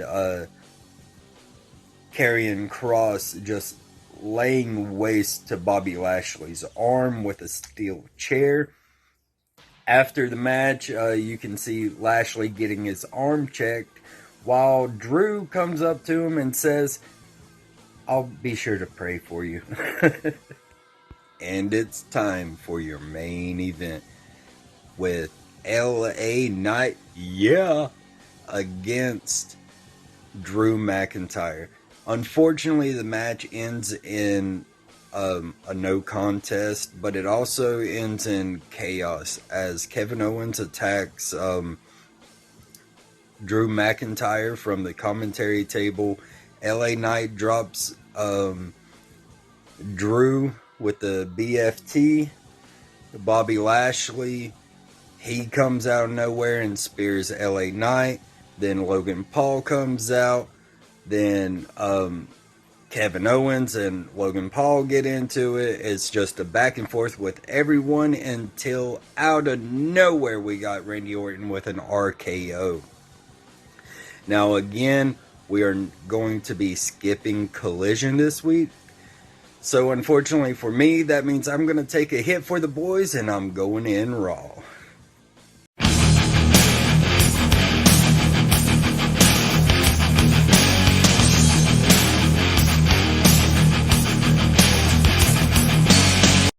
Unfortunately for the live crowd, Dominic Mysterio opened Raw to introduce Rhea Ripley and to welcome everyone to Monday Night Mommy. Within moments, they're interrupted by Becky Lynch, who congratulates Rhea, but fires shots ahead of WrestleMania. Ripley fires back before leaving with Dom, but Nia Jax, she attacks Lynch from behind.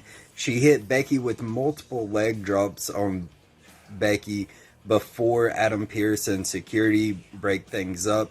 Backstage, Jax vows Becky won't make it to WrestleMania and promises to say the same for Liv Morgan later on. 8 years to the day since Nakamura arrived in NXT and faced Sami Zayn. Zayn finally got the win back as he defeated Nakamura with back-to-back haluva kicks. Before her match, Chelsea Green says she is competing in protest as she would have won the Battle Royal last week if Raquel hadn't been added to the match to begin with. Raquel Rodriguez then soundly defeats Chelsea with fallaway slams and a powerbomb. In the ring, Gunther gloats about defeating Jey Uso and laughs at a list of potential challengers before he is interrupted by the Judgment Day. Dominic teases challenging Gunther before the champion pushes past Damian Priest. This next match, it should have been the main event, I think. This is a match that should have been on Elimination Chamber. It's pay-per-view worthy, or even saved it for WrestleMania. But I know we're only 2 months in, but so far this is my match of the year already. We got the New Day versus Imperium in a crazy street fight. Unfortunately, after a crazy ending with multiple chair shots and I want to say a frying pan and a couple other things, Imperium were finally able to pick up the win over the New Day by pinning Xavier Woods. We have Candice LeRae and Indy Hartwell versus Shayna Baszler and Zoe Stark. Unfortunately, Candice LeRae and Indy Hartwell once again did not get the win. Baszler taps out Indy to a clutch. We get a in-ring promo segment from Drew McIntyre where he celebrates his win at Elimination Chamber and continues mocking CM Punk as he takes he takes a seat in the middle of the ring, crosses his legs, and just cuts a promo, and then calls out Seth Rollins and warns him that his distraction with the Bloodline may affect their match at WrestleMania. Rollins says it's a risk worth taking to eliminate the Bloodline. I don't want Seth versus Drew. I don't want it. I don't think we need it. But I think they're going in the right direction now and making up for a lot of mistakes that they've been doing the past few weeks. We get a tribute to the late, great Ole Anderson, one of the original Four Horsemen. May he rest in peace. Now back to the action. We get Nia Jax versus Liv Morgan. Nia unfortunately gets the win due to Becky jumping the barricade and attacking Jax. So Nia Jax gets the win via disqualification. I don't like this. I feel Liv Morgan needs more wins under her belt. She hasn't I think she's only maybe won like one match since her return at the Rumble. Backstage, we get a promo from Jey Uso, which turns into a fight backstage between him and Drew McIntyre after a rude remark. In the main event, we see Cody Rhodes defeat Grayson Waller with the Crossroads. After the match, we see Paul Heyman come out escorted by security to confront Cody Rhodes. After a few words back and forth between the two, you see Paul Heyman calling The Rock and Roman. Cody tells Paul, call whoever you like. The Bloodline's not hunting me. I'm hunting the Bloodline. And that's how we end the show. One interesting fact, though, about one of the security guards that came with Paul Heyman, he's actually a familiar face to us here at Max Wrestling. It's AJ Kirsch. And even more interesting with him being one of the security guards is just last week, there was video going around of AJ Kirsch and Cody Rhodes meeting up at one of the live events and catching up. So I thought it was cool to see them catch up, meet after so long, and then boom, here's AJ on Raw in a segment with Cody. So that's cool, friends looking out for friends. But that was Raw. That's your Raw recap. Before we get into predictions with Revolution, here's Beer with his NXT round.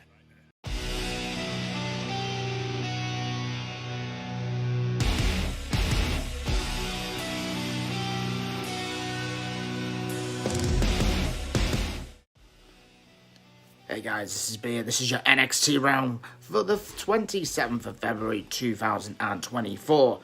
We are 7 days away from Roadblock.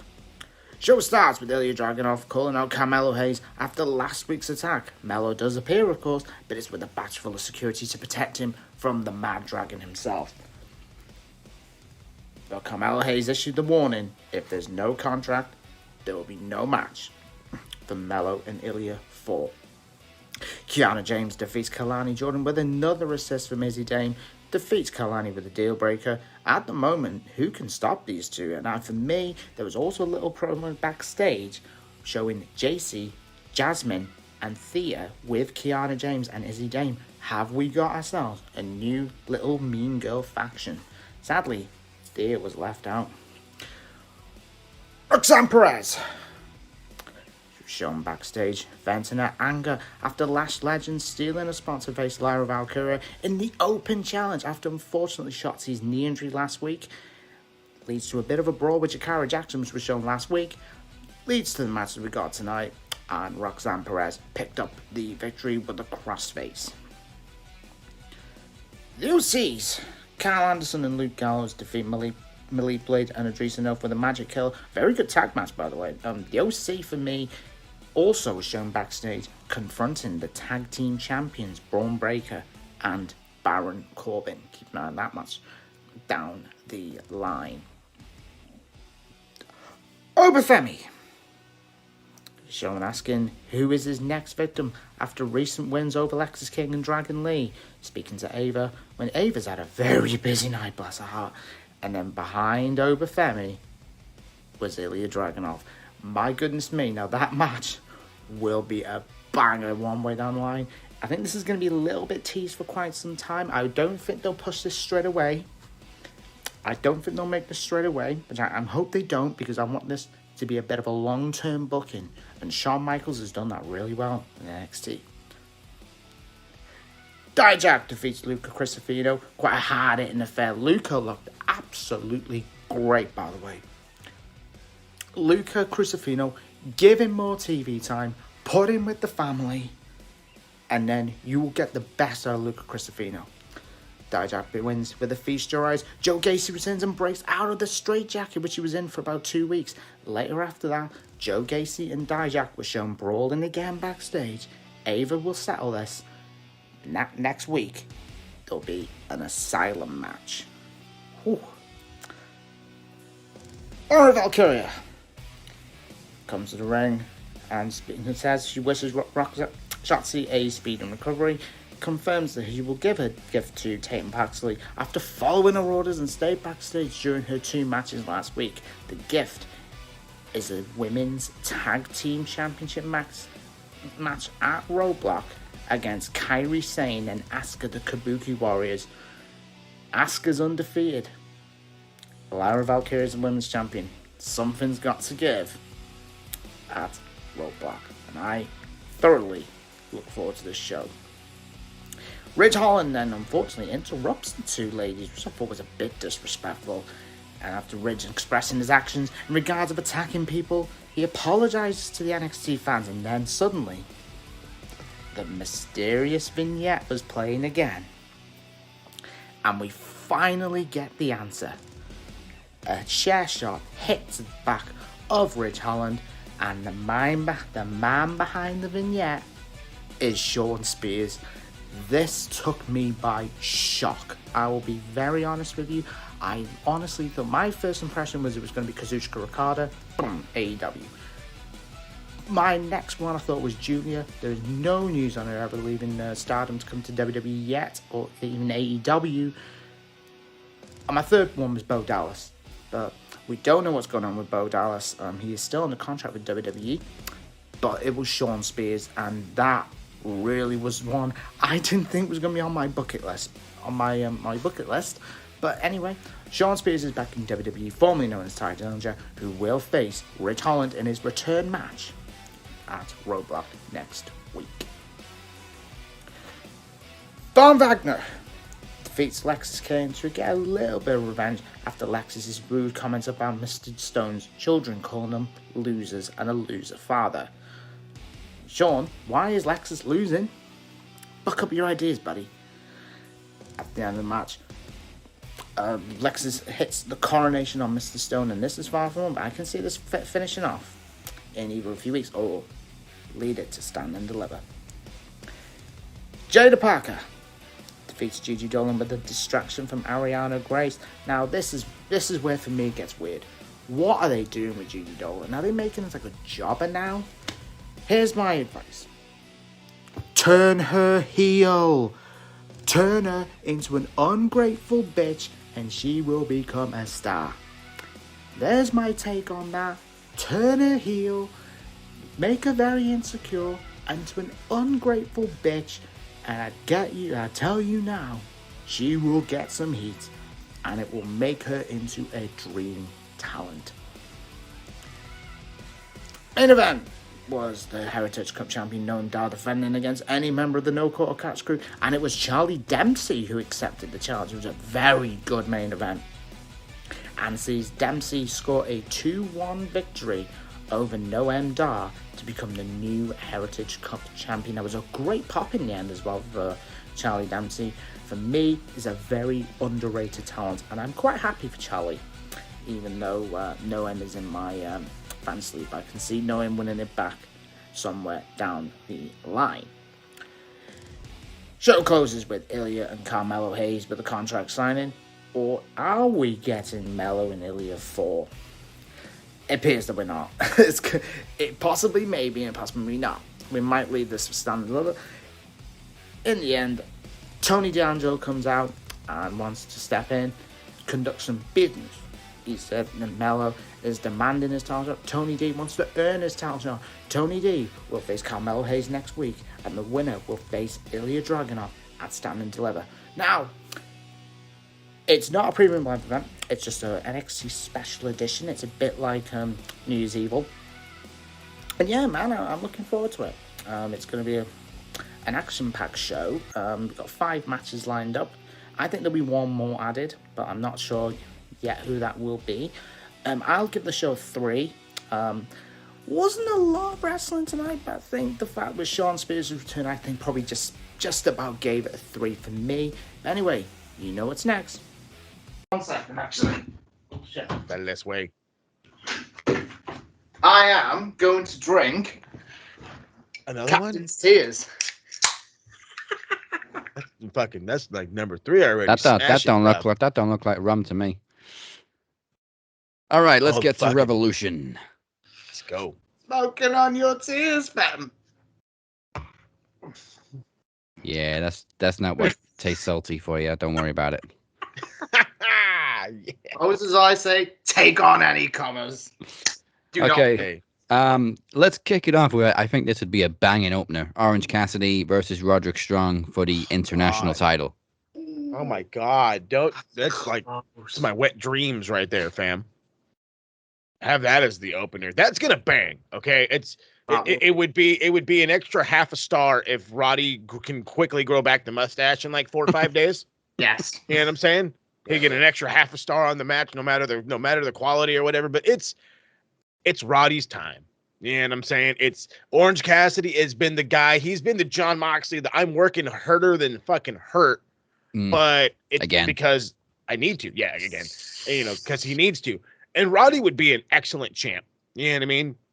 He has that high-paced style. He has the ability to work with anybody. And then on top of that, you bring gold to the Undisputed Kingdom. Yeah. Which makes the most sense. Absolutely. I'll go Roddy.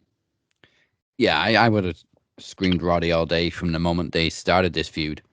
Fucking stash, though. This doesn't make sense though, not putting the belt on Roddy when the tag team titles are already on are already in the Undisputed Kingdom. So Yeah, the Ring of Honor though. Yeah.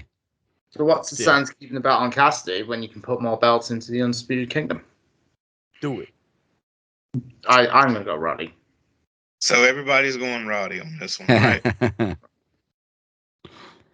You love Orange that much, I believe you. I mean, I dig Cassidy, don't get me wrong. Like, I think he's great, but like I said, it's Roddy's time. Roddy's time, definitely. Cassidy's an amazing champion. So, Corey, you going Orange Cassidy? I'm going Roddy Rich Strong. Okay. That's right. Oh, Roddy. All right, full house for Roddy. Let's. This one is really confusing me because it was supposed to be Meat Madness between Wardlow, Hobbs, and Lance Archer. They cancelled it because of an injury. Now it's going to be an All-Star Scramble match, but all three of them are still in the fucking match. Yeah, so who's injured? No sense. The only thing I can think of is they were going to add maybe two more. Brian Cage, who's also in this match, and maybe what's his fucking name? Big Cass? No, not Big Cass. What the fuck's his name? Did Jericho bitch his way into the match? Oh, which one guy are you talking about? House of Big Black. Camarado? Oh, Brody King, yeah. Oh, The only thing I big can think ass of is they were going to add him to the match, and he's Is injured. Brody hurt? I don't know, but that would gotta be. explain it. Well, I mean, they But- got one TBA. Yeah, they got one TBA. So now the scramble match with the winner getting the world title match is Wardlow, Hobbs, Archer, Chris Jericho, Hook, Brian Cage, and Dante Martin. I'll go Wardlow. And TBA, obviously. I like the TBA. Ooh. I Wardlow. like the TBA because It would make sense for Wardlow because obviously they've been pushing. Well, Adam Cole's been pushing that Wardlow's going to win the world title and then give it to him. And I can't imagine Cole being far from being cleared now. Yeah, I'm sticking to my guns. I'm gonna go Wardlow. I like Wardlow too, but hold on. I'm gonna make you guys probably change your whole fucking decision right now. So you're telling me Wardlow's gonna win this match to lose to Swerve Strickland? well, yeah, that was why I was 50-50 because there's no guarantee he's gonna win. So yeah, so okay, so let's play this out as Wardlow, blah blah blah blah, and the whole thing. Wardlow wins. Samoa Joe beats Swerve and Hangman, and then you have fucking Wardlow beat Samoa Joe clean because that's the only way it could happen. He's gonna have to destroy the Destroyer, and then the guy that destroyed the Destroyer is just gonna go, "Hey, crippled man." Yeah, like, I don't. I'm sorry. No, I don't see it. Brody will definitely be champion before we go to All In. Well, it's not going to be Hook because he's already faced Joe. Yep. Yeah. So here's my thought process because I'm already going to shoot to the end and it's going to be Swerve that wins the belt. And that's just where I'm going to stay with the rest of my predictions. So to go along with my predictions, and I'll get to how we get to Swerve winning. But I say Chris Jericho wins. He's been on a tear going against CMLL guys. He's been showcasing the AEW style, the AEW way. He's been trying to play Kenny Omega for weeks. For weeks. I've been talking about this for weeks. He's doing the best he can to attempt to beat Kenny Omega. And who better to have Swerve beat after he wins this triple threat than to go against Chris Jericho? The first AEW World Champion, the guy that helped start this company. He beats him and then goes on to Samoa Joe. One-on-one. I just think it's a name thing. Like you get all your big Haas motherfuckers in the match. I dig it. I do. You could screw Wardlow over if that's what you're really leaning towards. But if you build it for him, it has to go a certain way so he doesn't look bad. Because the second it goes any direction, not his way, you just made fucking Wardlow exactly what you've been doing. You've repeated it again. You've built him up to shut him down.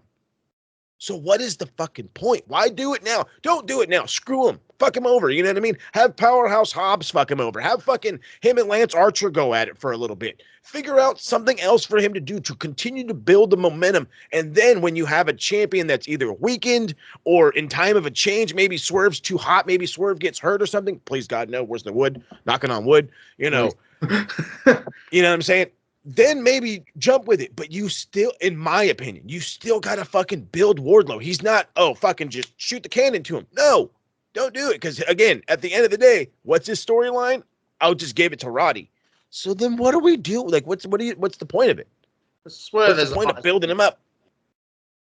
Well, that's what it's like the most over guy in AEW by a mile. Bold prediction: CBA could be Keith Lee. And if Keith Lee wins, obviously he's got history with Swerve. But I don't know what's going on with Keith Lee. Maybe he's the injured one that was supposed to be in Meat Madness. Wait, let me throw another curveball. What if the TBA is Okada? Oh, good shout. That's actually a very well, don't let Okada win, because I don't want to see him lose straight away. I was just gonna say the same thing. I'm like, as much as I fucking love it, it's the same scenario. You're gonna have a guy that's over like a son of a bitch lose. So I'll fucking match your. No, I won't match it. There's no way this is a match. I'll downgrade your Okada with a Jeff Cobb. Ooh, that's meaty. I can definitely see that. From the pile we've got right now, this is a tough one. It's not going to be Hook. Oh, but I'm gonna stick with Wardlow. I really don't think it's going to be Dante. It's not going to be Dante. They're too small. Yeah, no offense, guys. I love Corey. No offense to him. Sorry. No offense to you guys. But that's like Meat Mountain in the ring. But I don't get though. Why was it a triple threat match and then it got changed to like a battle royal? It just makes no sense. Yeah, because somebody was injured, but all three of them are still in this match. Even though all three are still in the match. What's the logic? Because of the Thunder Snow. It's because of the Thunder Snow. It was all over Twitter, and I was like, what? That makes no sense. They must have been planning to add somebody else to the match. In which case, I don't know why you cancel it. Just make it a triple threat. But anyway, was the meat? Oh, dope. Was it going to be for a world title shot originally in the Meat Madness? I don't think so. Okay. If it was, then that kind of tells me then one of those three were going to win anyway. So I'm just going to go Hobbs. Hey, all right. I like that. I'm sticking with Wardlow. Corey, who you got? Oh, man. Brian Cage ain't built no momentum, has he? Or, I can't remember if he did. Not since they lost the 6-man tag titles. No. And really stung me in the fantasy league. I call him Muscle Sting. And it ain't gonna be Lance. If they don't ever do anything with Lance, it's so mean. Lance is one of those, they build up to big matches and he keeps losing. Yeah, they fucking I suck. never saw Lance actually quite relevant when he was with Jake Roberts. Yeah. I saw him quite relevant. You know what? I'm just gonna go with I'm gonna go with Hobbs. All right. Get the powerhouse. Powerhouse. Okay, so what else we got? Let's go. TNT title. Christian Cage defending against Daniel Garcia. Danny. I would love to say it's Danny Garcia's time. Christian's been great. I was thought he was going to drop the belt to Adam Copeland on Edge. Yeah. But I feel like plan. Needs a title on him. I might go with Garcia. I mean, I think right, Adam Copeland will come out and screw over Christian Cage in some way, not get caught, and then that sets up Danny Garcia for the win. Oh, I'll go. I like it. Garcia does need a belt.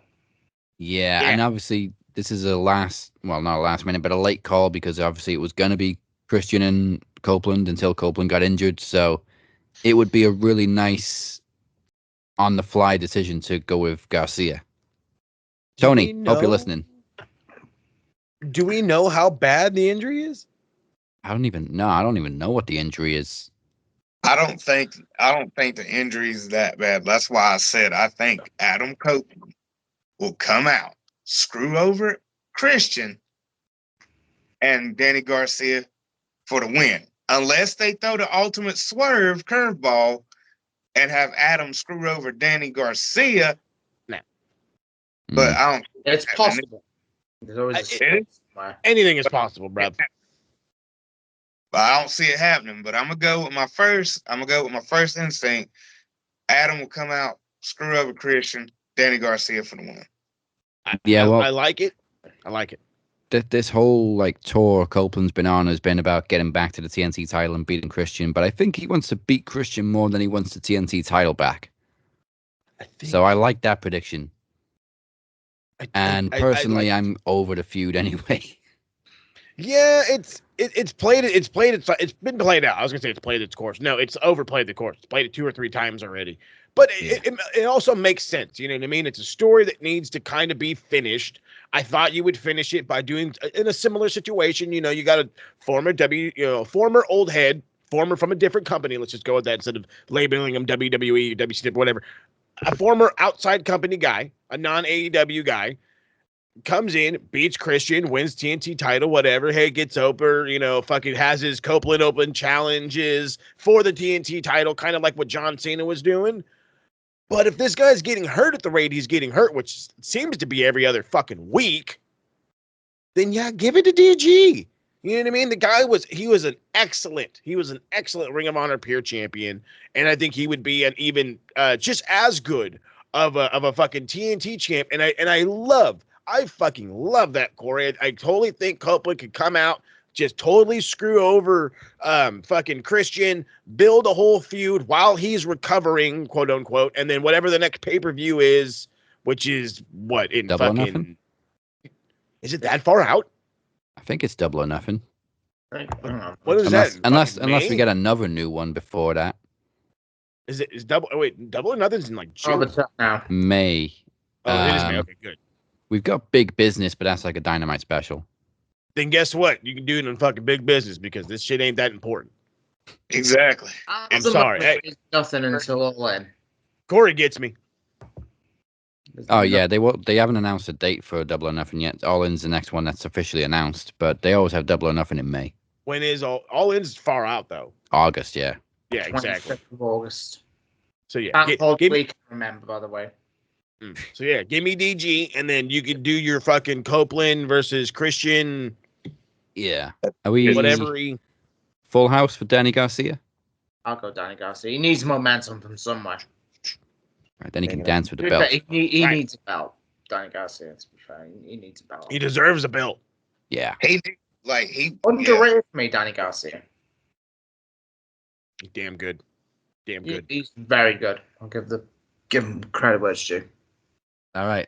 We got a straight up tag match, FTR versus Blackpool Combat Club, Marcus and Claudio. Rolling over here, fam. That is close. That is going to be a hell of a fight, Yes, I agree. That's going to be hard hitting, gritty, just straight knuckle for knuckle brawl. I'll go FTR. We're going FTR. This is as much as and I do this. You guys know I do. This is as much as an NWA old school grinded out tag team title match as I've ever fucking seen it. You got FTR guys kind of like the Brain Busters. You know what I mean? Tully and Arn going out there. Fucking shout out to Oli. Rest in peace, big dog. And then you got guys like the Blackpool Combat Club who would come in and be, I don't know, probably fucking like Rock Roll Express, maybe somebody more grind out, more like the fucking Legion of Doom, even grind out kind of people.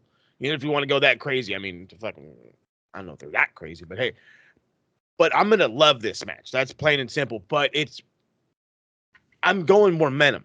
You know what I mean? It's all about momentum. We got to carry momentum into the next show, build to the next, build to the next, build to the next. That's what we do. And who has a great story all the time with who are likely going to be the next AEW Tag Team Champions? FTR. As much as I love the Blackpool Combat Club, I fucking love them. I do. I think fucking Claudio and Mox could be a fantastic set of tag team champs. But then again, they're also two of the top single stars in this business. in this company.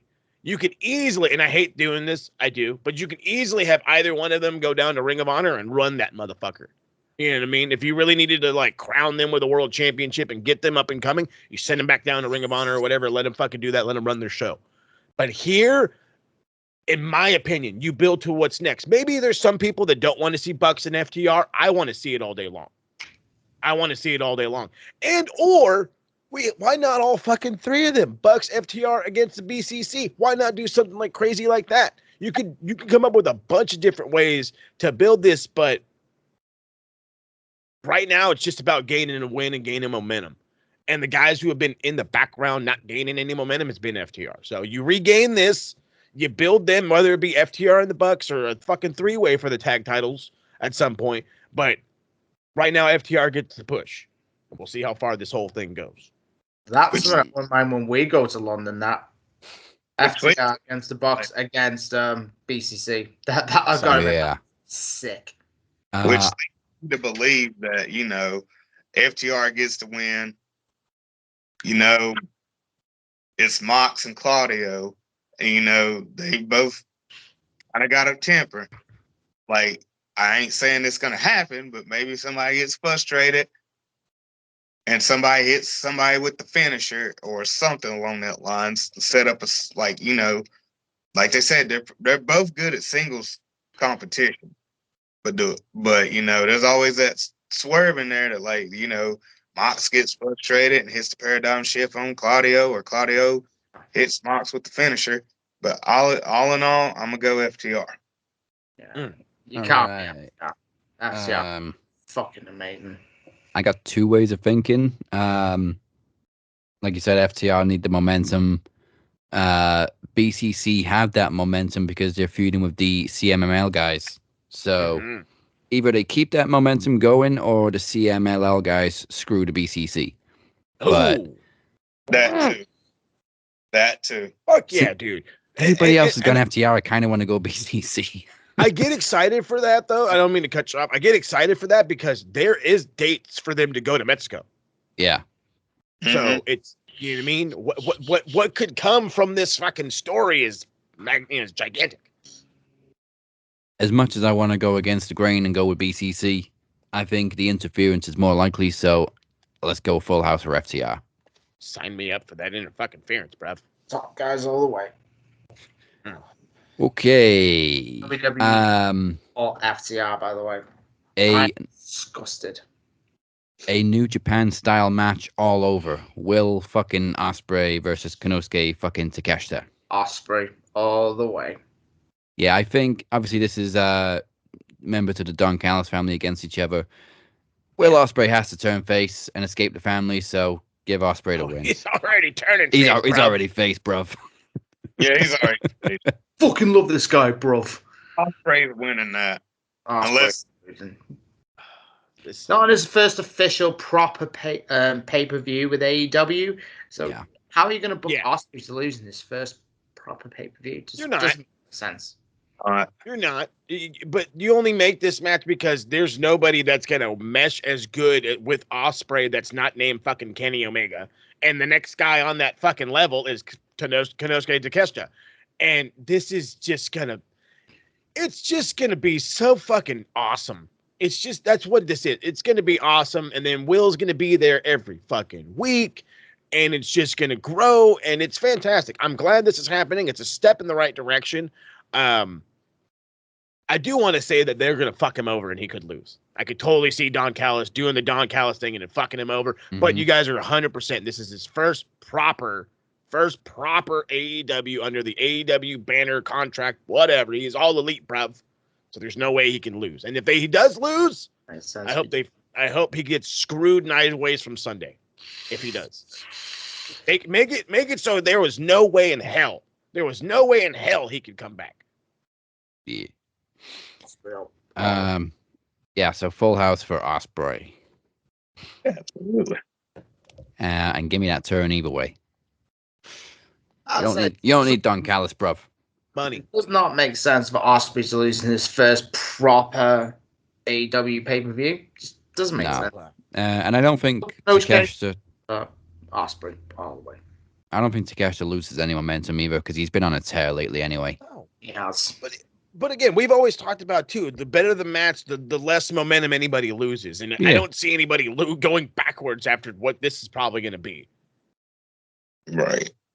On paper, it says 5+ stars. I mean, I know I'm going to the Uncle Dave realm, and he's been talking shit lately, but hey. Oh, you know. yes. The dude's business, to be fair. Mm. Did you know this is something I could not believe this? Kurt Angle never got a 5-star match from Dave Meltzer. I couldn't believe it. Him and Sean. Some things Uncle Dave does don't make no goddamn sense. Exactly. How Sean and Kurt never got a 5-star for 21 was just ridiculous. One of the best matches I've ever seen. Yeah, that was sick. That was and injuries and all, him and the other guy we can't mention, Brock. Yeah. Censored. That guy. Okay, we got another title match. Eddie Kingston defending the Continental Crown against Bryan Danielson. If Danielson loses, he has to shake Kingston's hand. Code of honor. I would say Eddie Kingston because he's doing a hell of a job with that. Kingston's doing fine, yeah. I agree. With that stipulation, too, I don't see any reason for Kingston to lose. Yeah, like, Okay. dude, he deserves every bit of this run as much as he can run it, you know? There ain't no reason to call the race early. I see what you're doing there. You're gonna no, don't. Just you can go ahead and tell me, but because I got something. It's a little different. Look, can I remind you, fellas, of what the AEW Continental Championship is? It is a triple crown. It is the Ring of Honor. It is the AEW Continental title, and it is the New Japan Strong Openweight Championship. What does that mean? That means I carry 3 belts for 3 different companies, and I'm going to travel the world and show them off. So, who's got travel plans lately? Who's going to Mexico and not fucking anywhere else? Bryan Danielson. Guess who's not going to Mexico? Eddie Kingston. Guess who's not going to Japan anytime soon? Eddie Kingston. Guess who's not doing anything besides being Eddie Kingston? Eddie Kingston. So I say be dry. It's a perfect time to crown this guy. You're going to bring gold to the BCC, which is something they need. Bryan Danielson has been dying for he's been dying for a championship, okay? And this gives him the ability, besides just the name value that he is, okay? We seen him go to fucking New Japan and go up against Zack Sabre Jr. in a banger, 5.5 stars. If you haven't watched it, go watch the technical goddamn masterpiece.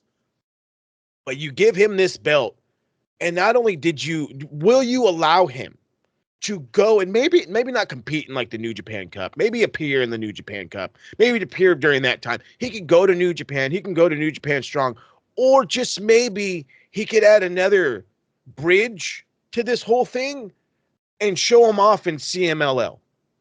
Go over there, carry 3 belts that represent 3 companies under the AEW banner in the CMLL world, and hey, maybe one of the motherfuckers in CMLL beats him. Then you have a fucking 3rd gap now. Now it's not just New Japan, Ring of Honor. Now it's fucking CMLL. You're bridging it. This is territory days all over again. That's when I see this belt, I go back to territory days. And this is how you expand the territories. This is what you do. This is what all the old heads do. So as much as I love Eddie, and Eddie has been the perfect Triple Crown champion, it's time for somebody with just a little more reach. Just a little more reach. So I'm going B-Dry. You know what? I keep forgetting B-Dry hasn't won a title in AEW yet. And the clock's ticking. Yeah. And this is what I'm saying. See, because obviously his daughter's turning 7. Those is straight in my mind. Yeah. I think outside the box, fam. It makes the most sense. Oh, Moses, this is wrestling about off topic, by the way. Hyun-Min Son is happy at Tottenham, and there's a new contract set to be talks. Brev, I already knew this. He's going to retire Spurs. And as much as I don't want it, the curse is probably coming back next season. I got a lot of breaking news sent to me, by the way. Speaking of curses, B-Dry doesn't do very well when he has multiple titles on his shoulders. You're not wrong. But I'm still wrong. switching back. I'll go to B-Dry. I mean, like Moses said about that bridge, I mean, he might lose to a CMLL guy and makes another bridge. So who knows? Telling you, if there's one thing TK's doing right, is it's territory shit. Yeah. Beer, E King or B Dry? I'm gonna go Eddie Kingston. All right. I love Brian Danielson, Daniel Bryan, whatever you want to call him, but Eddie Kingston needs that momentum still. I'm gonna say B Dry. Moses changed my mind. That's what I do, baby. That's usually my job. I change people's minds and then we're both wrong. Let's get some women on the board. Timeless Tony Storm defending against Deonna Purrazzo. This is tough. Bold prediction. I have a bold prediction real fast because I love this. Chad, go fuck yourself. We will get the Timeless Tony Storm entrance, the Timeless Tony Storm everything until that bell rings. When that bell rings, this will be a absolute fucking repeat from Stardom that will blow everybody's goddamn mind. It's true. Now, who wins? I say you have to go Deonna. I say you have to, but as the TSK talked about, there's one woman above Timeless Tony Storm right now, and that's Rhea Ripley. Mm-hmm. But I don't know who's behind Tony Storm, and it ain't Deonna Purrazzo. You know what I mean? It's not as much as I love her, and I do, and I think Deonna's going to be a fucking superstar, a overall superstar. I just don't think it's going to happen right now. No, AEW do this thing where they bring in women with a lot of hype, pretty much almost immediately put them in the title picture, and then they lose. And Ruby Soho still recovering. Yeah. You look at like Saraya. Ruby Soho, what's she doing in a minute? Saraya had a moment in the sun, but I think that's only because Jamie got injured. When is Jamie back, by the way? Soon. I love it. Soon. Yeah, soon, bruv. You know, go ahead. If I had to give a bold guess as somebody who could be behind Tony Storm, this might be, this might not be the right answer, but it's the only answer I got. Maybe Britt Baker. Oh, yeah. Somebody who's been in the background that, like, where are you, girl? Besides being a thriving dentist. Yeah. With Mercedes on her way, I think Tony will keep the belt, and Mercedes will probably take it off for a double or nothing, and you'll have the big match built ready between Mercedes and Britt Baker in London. Oh, yeah. It's my tag. Oh, Jamie. Oh, give me Jamie. Oh, God. Stop it. Just the fucking... and that's when you'll see Mercedes. But here's the thing, and this is the good thing. This is what I love about not only doing this show, but just wrestling in general. Look at what we're doing. We're fucking building to the fucking future, bro, because of all the people chilling on the sidelines right now. Britt Baker's on the sidelines. Jamie Hayter's on her way back. You know what I mean? Fucking Mercedes Monet's getting ready to make her fucking debut in AEW. This women's division will, in due time, surpass WWE's if they don't fucking catch up. I think the WWE's dead now, but that's the thing because Vince wasted that women's division so bad because it was so reliant on the 4 horsewomen. But now with when you had the likes of Rhea now coming in, obviously Rhea's the best going at the minute. I mean, probably Tony Storm apart. He's up there with Rhea's level. So Becky's not on the level that she was. Charlotte's injured. It depending on what the WWE do with the likes of Stardom. Is Julia coming in? What about Camille? The fickle fans are also turning on Becky. Julia, this is true. I think, is WWE. I think Julia will show up in WWE. I think Julia will start in NXT, find a fee, and then bang, main roster. 6 months. Better question is, when they going to start using Jade? Because they ain't really used her since Royal. I agree. I think Jade and Bianca will be WrestleMania 41. If they put Jade in the elimination, that's too far out. What is the point in putting Jade in the match if SummerSlam first of all, big up Tiffany Stratton. That performance was ridiculous, by the way. She was fucking. She was fucking incredible. I've seen her since NXT. She's ridiculous. But don't put like Jade in a match and Jade's gonna lose at WrestleMania. I mean, where's the momentum? Nah. I agree. I have no issue with her not being in the chamber because she didn't need to be because she wasn't going to win it. But do something with her. Mm-hmm. And Jade. Bianca's a good shout for this Mania because Bianca's all over the promotional material for Mania, taking up Bayley's spot, which makes no fucking sense. Bianca and Tiffany.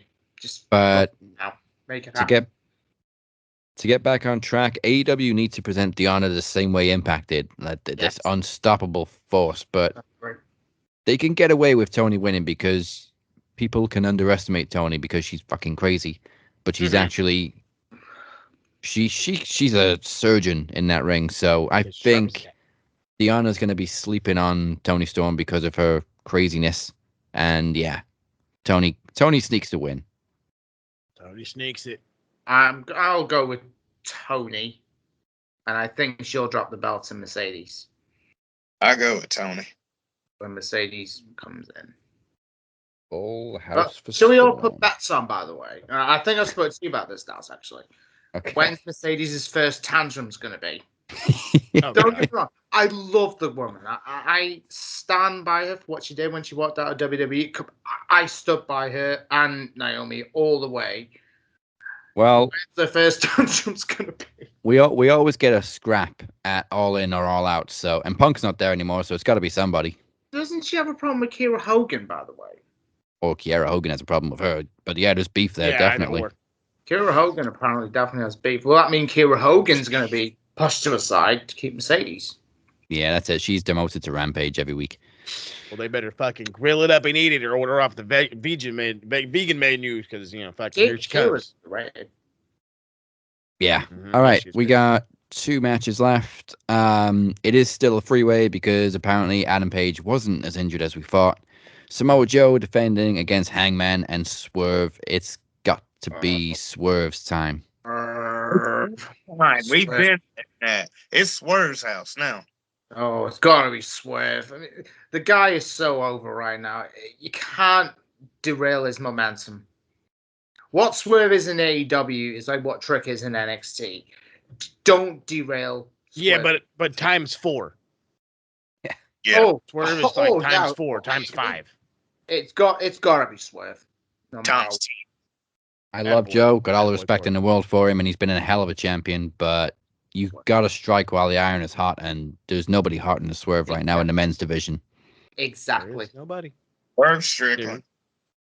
There is nobody hotter. Swerve Strickland is probably the hottest thing in pro wrestling right now. Maybe he might be next to Rhea Ripley. Rhea Ripley fucking towers the women's division. Well, guess who's right next to you? It's fucking Swerve Strickland. And definitely the it most all popular was because heel. of a dance. Go ahead. Okay. Definitely the most popular heel. Facts. Is that the one you love to hate, so to speak? Mm-hmm. Nah, I don't hate Swerve. Oh, I hate him at all.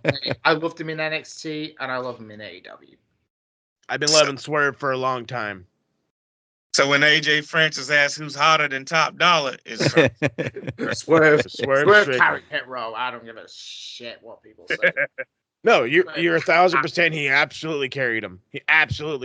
But funny thing, so Hangman's not injured. He's not injured at all. He has personal issues, so there is a possibility that Hangman's going to go away for a little bit. It probably won't be super super long, just enough to continue that awesome mustache and come back.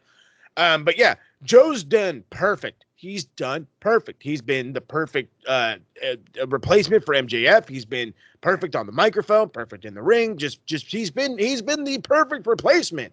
Perfect leader. Exactly. Now you're the perfect stepping stone for Swerve Strickland. Swerve Strickland. Now, and I say this by also saying this: Samoa Joe will not be pinned. No. Samoa Joe will not take the pin. It's going to be Hangman that takes the pin. It'll be Swerve pinning Hangman. We'll get Chris Jericho, in my opinion. We'll get Chris Jericho versus Swerve Strickland. Then you build towards Samoa Joe versus Swerve at whatever the next pay-per-view is in May. Then you go to that, and then you continue on down the road. You do that. You set up Swerve as your new dominator, your new top dog. I'm not only over because I can dance and I swerve when I drive, but I'm also the best thing going today. I agree. 100%. All right. Full house for Swerve. Let's get to the final match. The final match of Sting and Darby defending the tag team titles. Tornado rules against the Young Bucks. And Flair is going to be in Sting and Darby's corner too. I'm going with the Bucks. I'm going to surprise you. Ric Flair screw job. Yes. Yep. I'm going to go with the Bucks. Ric Flair's going to hit Sting with a low blow. Yeah. Yep. Exactly. They don't call Rick the dirtiest player in the game for no reason. I think Sting would go out on his own terms, but put the Bucks over. I'm gonna go with the Bucks. Oh yeah, Sting is absolutely old school. He'll go out on his back. For sure. He'll probably even take the pin in this one. I wouldn't even be surprised. Yeah. He'll probably even take the pin. I think what this is going to be is one of those like, oh, you guys are going to give me one of these cool 5-star matches? Well, sweet. Well, if I can give you these tag belts here, we'll do an even trade. So I think this match is going to bang better than most people fucking think. Every time I see Nicholas Jackson, I immediately think of fucking Chelsea, so go fuck themselves. But I love this. I've been loving the feud. I've been loving their EVP, just fucking douchebaggery. Everything about all of this has been excellent. It's been a great build. AEW has been hitting on almost every cylinder right now, and it shows in this fucking pay-per-view. Okay, it shows throughout this whole pay-per-view. So I did have a discussion with the boys at the TSK. If say they decided they wanted to let Sting walk out as AEW champ and just relinquish the titles, I was like, well, that's a way that you could have a multi-tag match and get your tag team division up and running again. Ideas going, but again, as I said, with FTR winning and the BCC being a big thing or whatever, you want to build towards something big again in your tag division. That's what'll build your tag division. That's what'll regain the momentum. And right now, and unfortunately, because we can't get the Briscoes again, the next best thing that we can have is the Bucks and FTR. So I think that is the perfect direction to go. You have the super over regaining momentum FTR against the we have to hate you because you're the EVPs, kind of looking like Kevin Nash and Scott Hall-ish, but way smaller, in the fucking Bucks. So when you build towards that, you let them win the belts. Sting's probably bleeding. Darby's gonna bleed. It's gonna be fucking fun. Darby's gonna take a fucking mental bump. Yeah, dude. Well, mental. with it being tornado tags, does that mean it's no DQ? Yes. Yeah. No DQ. So Flair can easily cost the Sting and Darby the match. No problem. The low blow. The low blow, baby. Oh yeah. Typical Flair. But do you reckon though, and this is something I was talking about with a mate of mine, he's AEW more than WWE. Has this revived the Young Bucks a little bit better than what they were previously last year? Yeah, because people love to hate them. Yeah, now we got a reason I love to. the Young Bucks. I love the Bucks, but I think this has revived them so well, turning them heel. I think it's done great. I think it's been. I don't want to say it like this, but it's like almost as good as their Bullet Club run when they were just total fucking douchebags. Yeah. But it's on a different level now. You know what I mean? And it works so well. They're leaning into reality now. It is. All right, so full house for the Bucks. Thank you, Sting. Fuck you, Flair. Oh yeah. Yeah. Thank you, Sting. Flair's already on the twatter meter. He hadn't even screwed him yet, and we're putting him on the twatter meter. I do kind of wish that Sting would delay his retirement by a year so that we can see him in London, but it is what it is. We've seen him just before. Delay it 3 years, fam. That'd be fantastic. How many times have we seen Sting twice wrestle? We definitely saw him the first time in Manchester. Was he there the second time? We saw him in a 6-person with Hogan and Roode. Bobby. Roode? No, Angle. Bad. Kurt Angle, yeah, that's it. Yeah, they were against Bobby Roode and Joe and somebody else. I think can't remember who else. Kenny King, the GOAT. Fucking love Kenny King. Yeah, I'm sure we saw Sting a second time, but yeah, kind of wish I could see him one more time. But one more time. There's a premium live event happening. Oh, great! In Austria. No, the house show, Gunther will be there. He's going to retain anyway. By the way, confirmed. All right. Well, we are almost done with Leap of Faith, and next on the horizon is, of course, Promo Mania 9. Once again, it is a 2-night event, and it comes your way April 2nd and 4th, and we already have 3 matches confirmed. Boy, do we ever. After a challenge from the lawyer last month, he will be challenging for the television championship. But will it be against Travis, or is it another dragon versus dragon battle? Or is it me versus the dragon? I don't know. We'll figure out when the lawyer figures this whole shit out. But for right now, Travis still champ, and maybe he gets a shot at the lawyer. I don't know. We'll see how it goes. We'll figure this out. Maybe he might fucking screw me over. We also have a rematch from last year's Promo Mania. This time it is for the Knowledge Championship, as Teddy P defends the title for the first time against the Phoenix, and it will be 3 stages of trivia. Love a good rematch, especially when one's promo and one's trivia.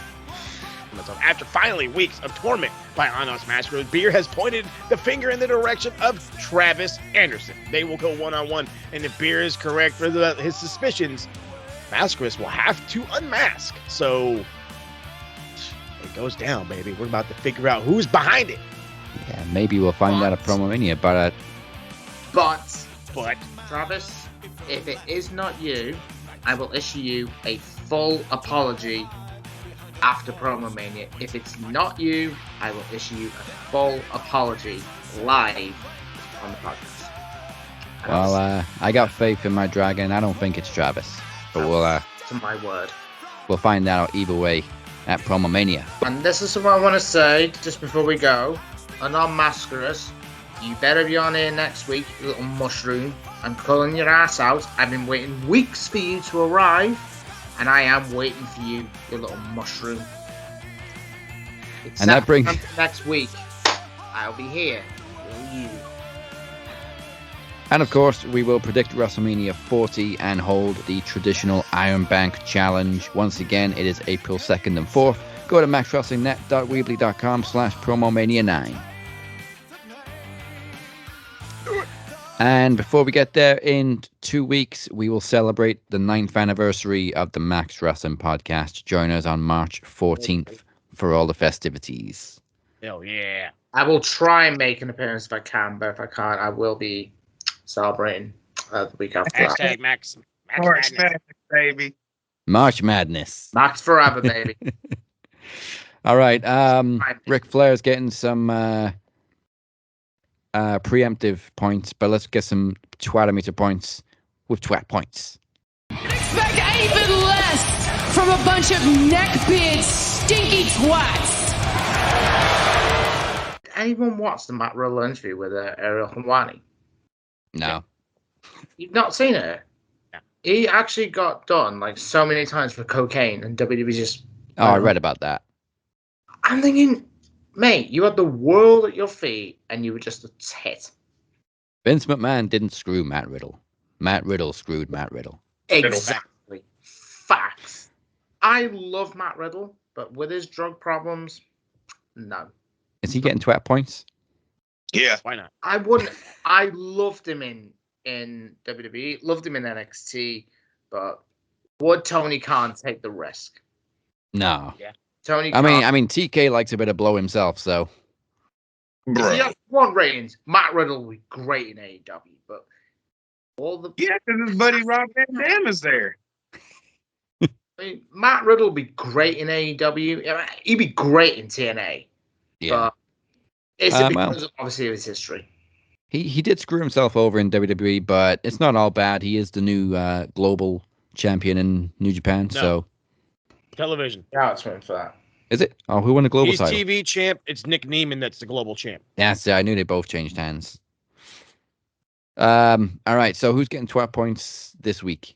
Point right off the top of the bag, it's going to Dave Meltzer this week. Uncle Dave has absolutely let a lot of people down by saying Tony Storm's timeless gimmick has been one of the worst gimmicks, if not the worst gimmick in wrestling this year, which is fucking baloney. Absolutely fucking baloney. She has been the hottest thing. She has revived herself, if anything, and it brought attention to this women's division and AEW as a whole. So, I mean, Just because you don't like it doesn't mean it's the worst thing ever, dude. I know all your shit is fucking opinionated, but good goddamn, you know what I mean? Like that's a little bit mucho, in my opinion. Also, there was a big one this week that we haven't mentioned. 10 points, by the way. 10 points. What's the return this week of Shawn Spears in NXT? Oh yeah, well I'm sure you mentioned it in your review. It took me by surprise. I initially thought it was 3 options. I went with either Kazuchika Okada, but then we can count that out because it's AEW all the way. I'll be honest. Yep.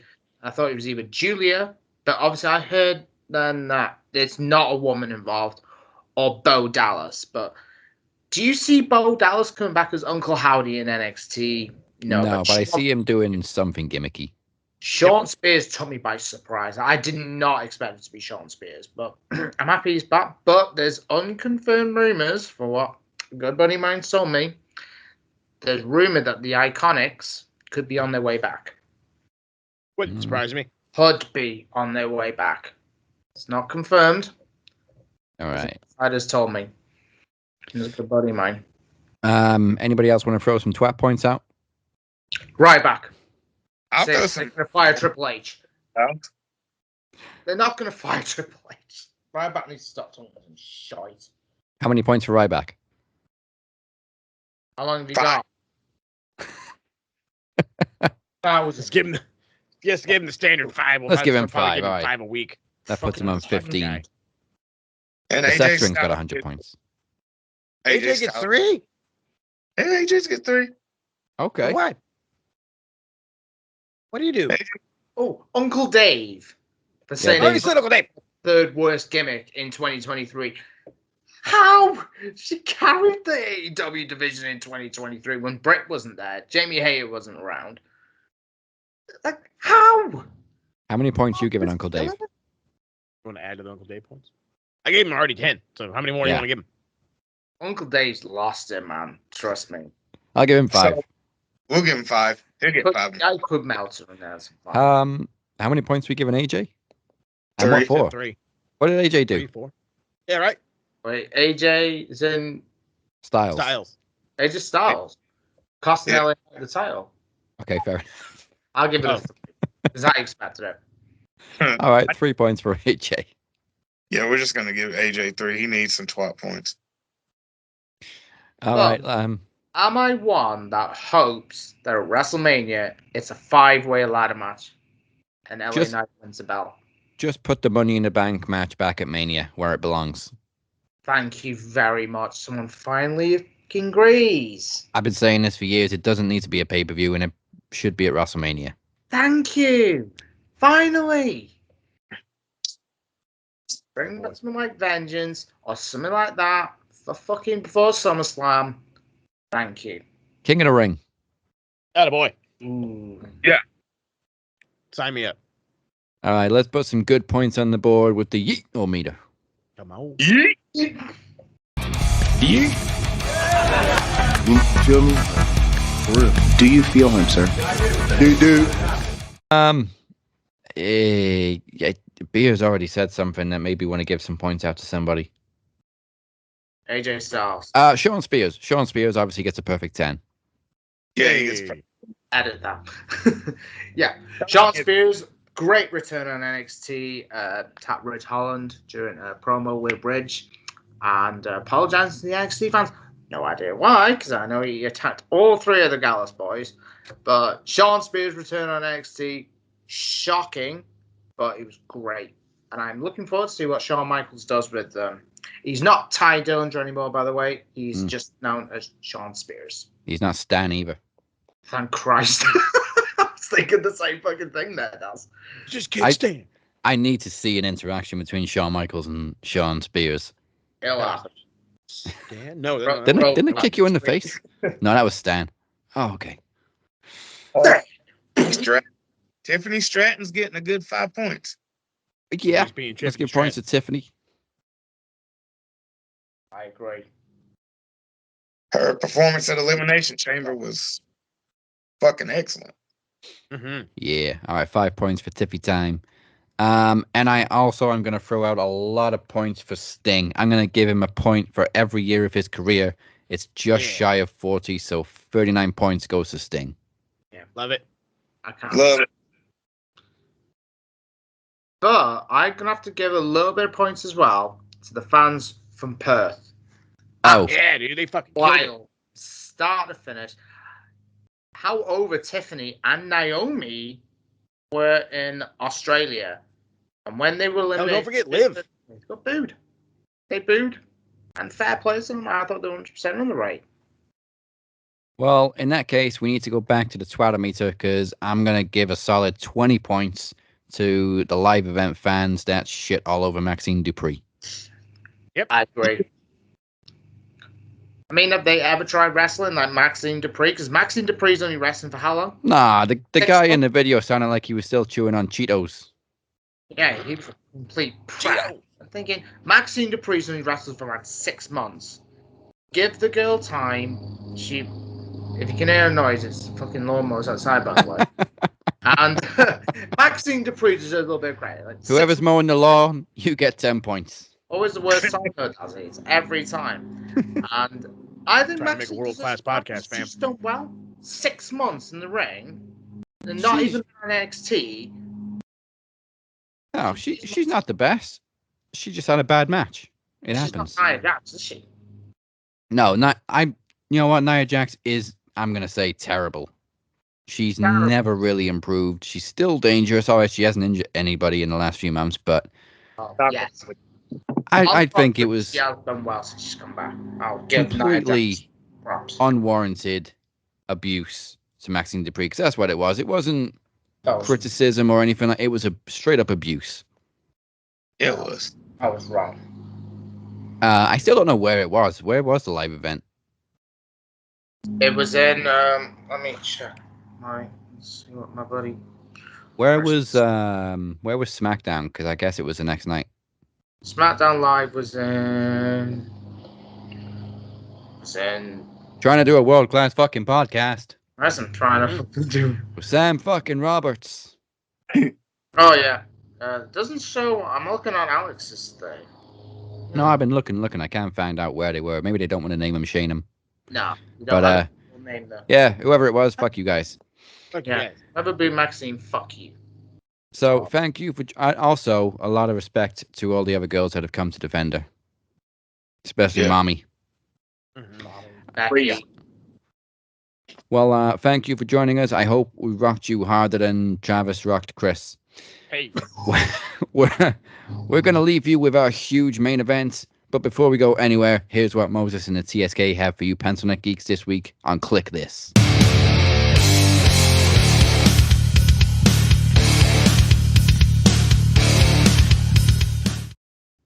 Oh yeah, whole lot. So we already dropped 2 this week. We dropped some shorts, more shorts coming. Eat my shorts, as they say.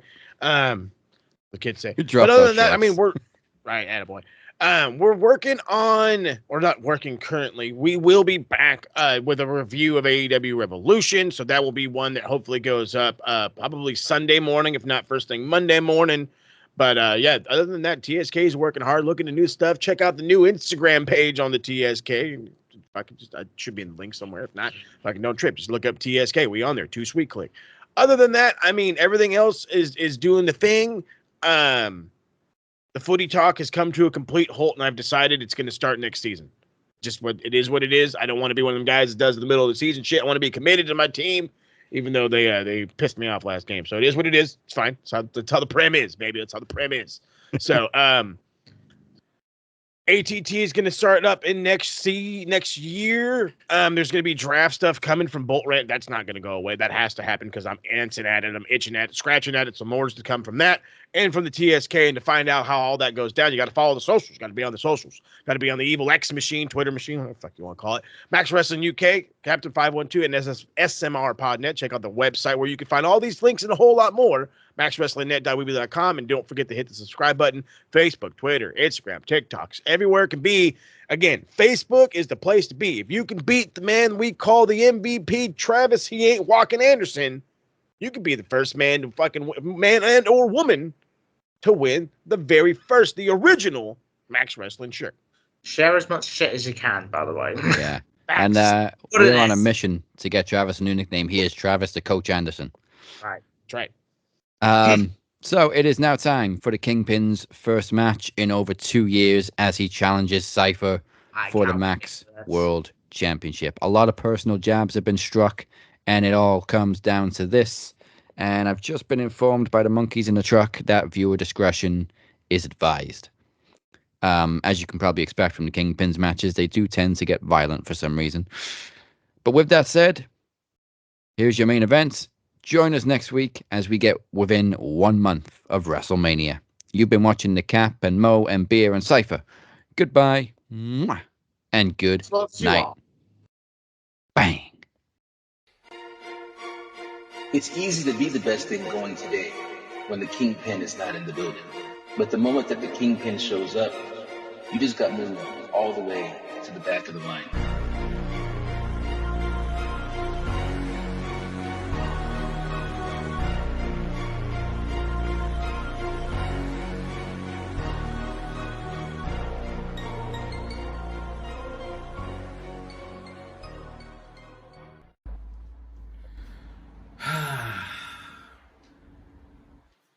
Corey fucking Cypher. You know, I couldn't wait to get to this day. I couldn't even sleep last night, I was so fucking giddy. But before I get into roasting yo blind ass, I want to tell you something. I heard a story about you.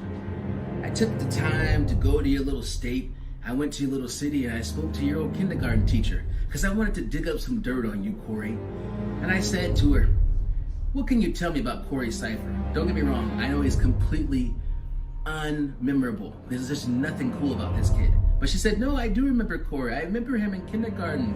He was such a cool little kid, but you know, he struggled a lot. You know, he struggled with things that were very simple. You know, like saying the alphabet. It was really weird because he got like 25 out of 26 letters. But there was one letter he couldn't remember. I'm like, what letter couldn't remember? And she said, C. Because you can't, because you're blind, bitch. Now I want to understand something. What is it about you that makes you think that you could beat me? What is it about you that makes you think that you can fucking take my fucking crown? Honestly, I know I agreed to do this, but the more and more I think about it, I'm fucking insulted by you, you fucking bitch. This isn't worth my time. In fact, the only reason why I'm happy to do this is because I know how much it hurt you when you lost your sight. I know because I remember you called me and we talked about it, and I pretended to care, and I pretended to comfort you. But you know what's gonna hurt more than losing your sight? Losing the only other thing you had left, that Max World Championship. And it's gonna be my pleasure to make sure that it's me, the Kingpin, that I'm the reason why you lost every fucking thing. I'm gonna take everything from you, Corey Cypher. Dad, please don't really have a bad feeling about this. Prince Pin, just relax, okay? You know, as a matter of fact, I understand. You're concerned. The last time you saw me do something like this, I know you watched blood come out of my mouth, my fucking tongue got ripped out. But this isn't that, okay? Corey Cypher is not a fucking demon. He's not on that level, he never will be. And you know what else? I love you, man. But I'm still the fucking king, and I make the decisions. You can decide some shit when you have the crown. But for now, go back to your fucking throne room, man. Alright?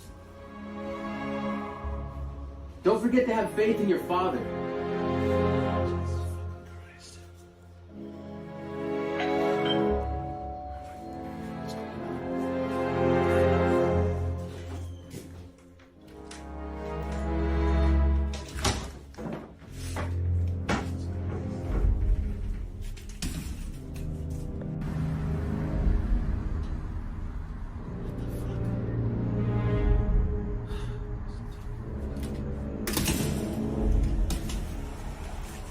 Always somebody damn castle.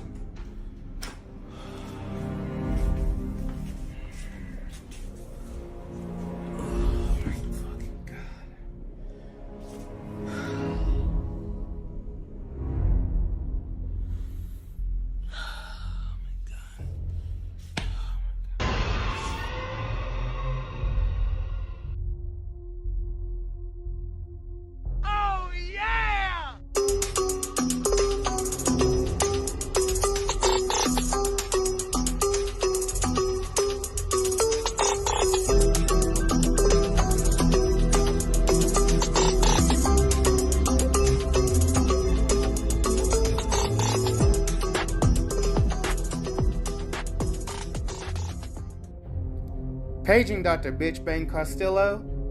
Paging Dr. Emir Bitchbang Costello. Oh, there you are. Oh, I'm sorry. Your doctor can't come to the phone right now because his bitch ass is tied up in my house. So it's time for the main event, ladies and gentlemen. Get ready. Because the Kingpin gonna learn today.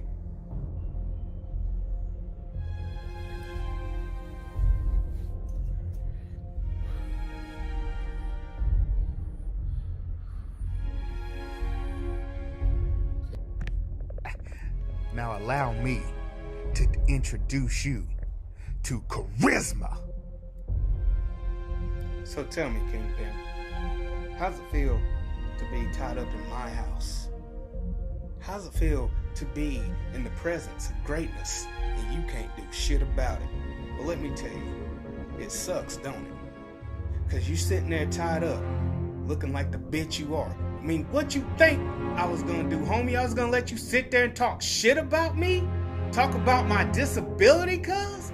Nah. See, this match.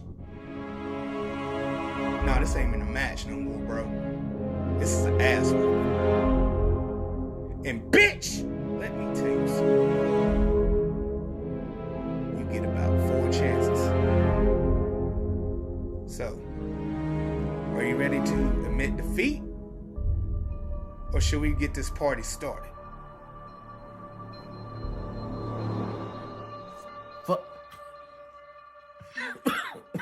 Fuck you. You have the power to defeat me, bitch. You can't beat me. Wrong answer, bitch. Yo, hit that boy.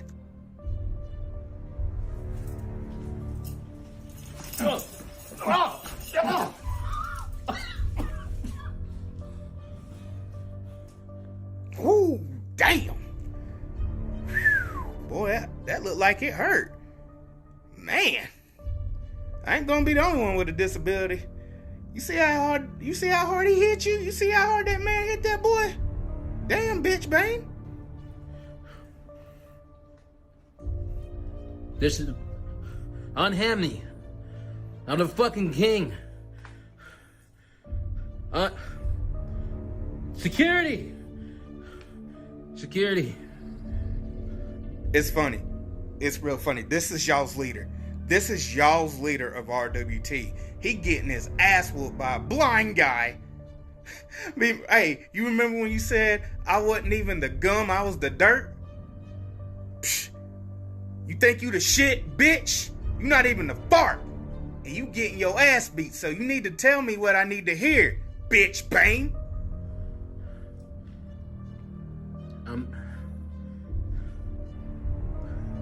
You're not the king. I'm the king. I'm never gonna call you king. I'm never gonna say it. You know what's funny, Amir? When I went to this match thinking, you know, I was doing this out of respect, but now it's personal. Cause see, you attacked my very livelihood, and I took your job. And now you sitting there tied up. Can't hit me, can't touch me. The only thing you can do is bleed, like the bitch you is. So you need to tell me what I need to hear, Amir. Because right now this is looking more like a squash match. Because hey, let's face it, you've been sitting on your ass for 2.5 years, look like a burnt baked potato. I mean, hey, dude, if I was you, I'd be jealous of me too, dawg. You let your career get taken by Stevie Wonder. That's a damn shame, but hey, this is gonna all go away so easily. I just need to hear you say it. Say it, Amir. Say it. No! You're not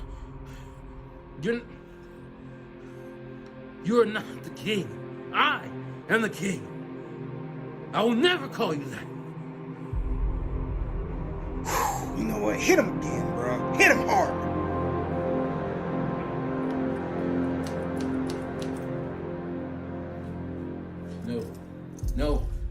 No. Ah! Ah!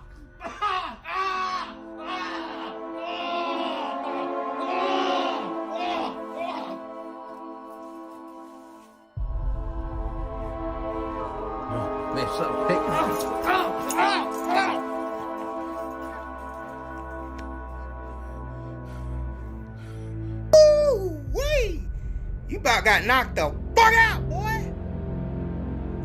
Damn. RWT gonna need a new leader after this, cause your face can't take much more, man. Look like you getting diagnosed with bitch syndrome right now. Just tell me what I want to hear, Amir, and this can all be over. You are not a fucking fuck you. Fuck you. You're not a king. I am the king. It doesn't matter how hard you fucking hit me, bro. I will never, ever call you king. Ever. I'm never gonna say it. I'm never gonna say it. You know what, Amir? You spent 2.5 years lying in my shadow because you can't beat me, Amir. You got jealous, you got bitter, and now it bit you in your ass. And I'm gonna give you one more chance to give me what I want. Give me what I want. Corey Cypher. Don't you fucking get it. No, you wouldn't. You don't have any fucking conviction. You don't know what it's like to fight for something, to stand for something. It doesn't matter how many times you give me.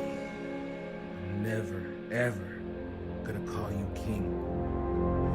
There is only one fucking king, and you're looking at him. You're looking at him. All right. Have it your way. You know what to do. You don't have to listen to him. You don't have to listen to him, man. Come on. Ow!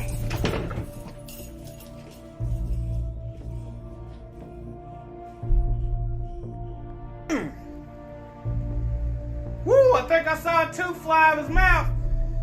Woo, we gonna need a dentist. We need a nurse. Can somebody get me a nurse, please? Or somebody run and get Mrs. Castillo. Her husband is getting beat the fuck up. Damn.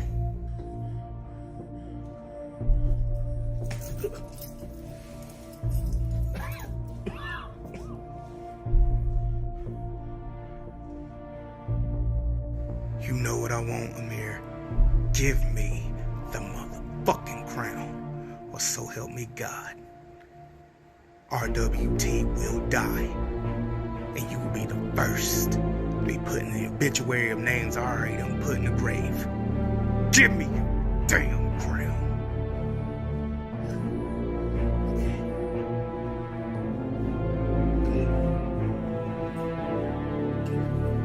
Give him the crown. Give him the crown. Give him the crown.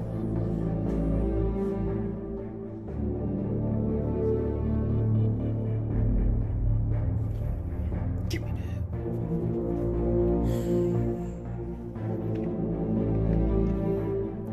All hail the king. Charisma. Take his punk ass for a swim. And make sure he drowned in his sorrows and defeat.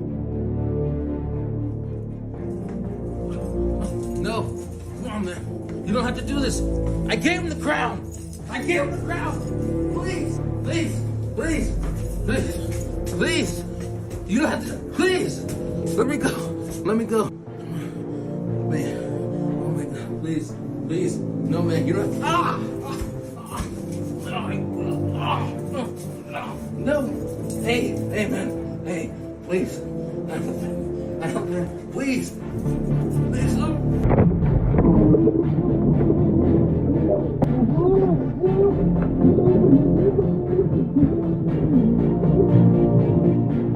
I mean, what you think I was gonna do, homie? I was gonna let you sit there and talk shit about me? Talk about my disability, cuz?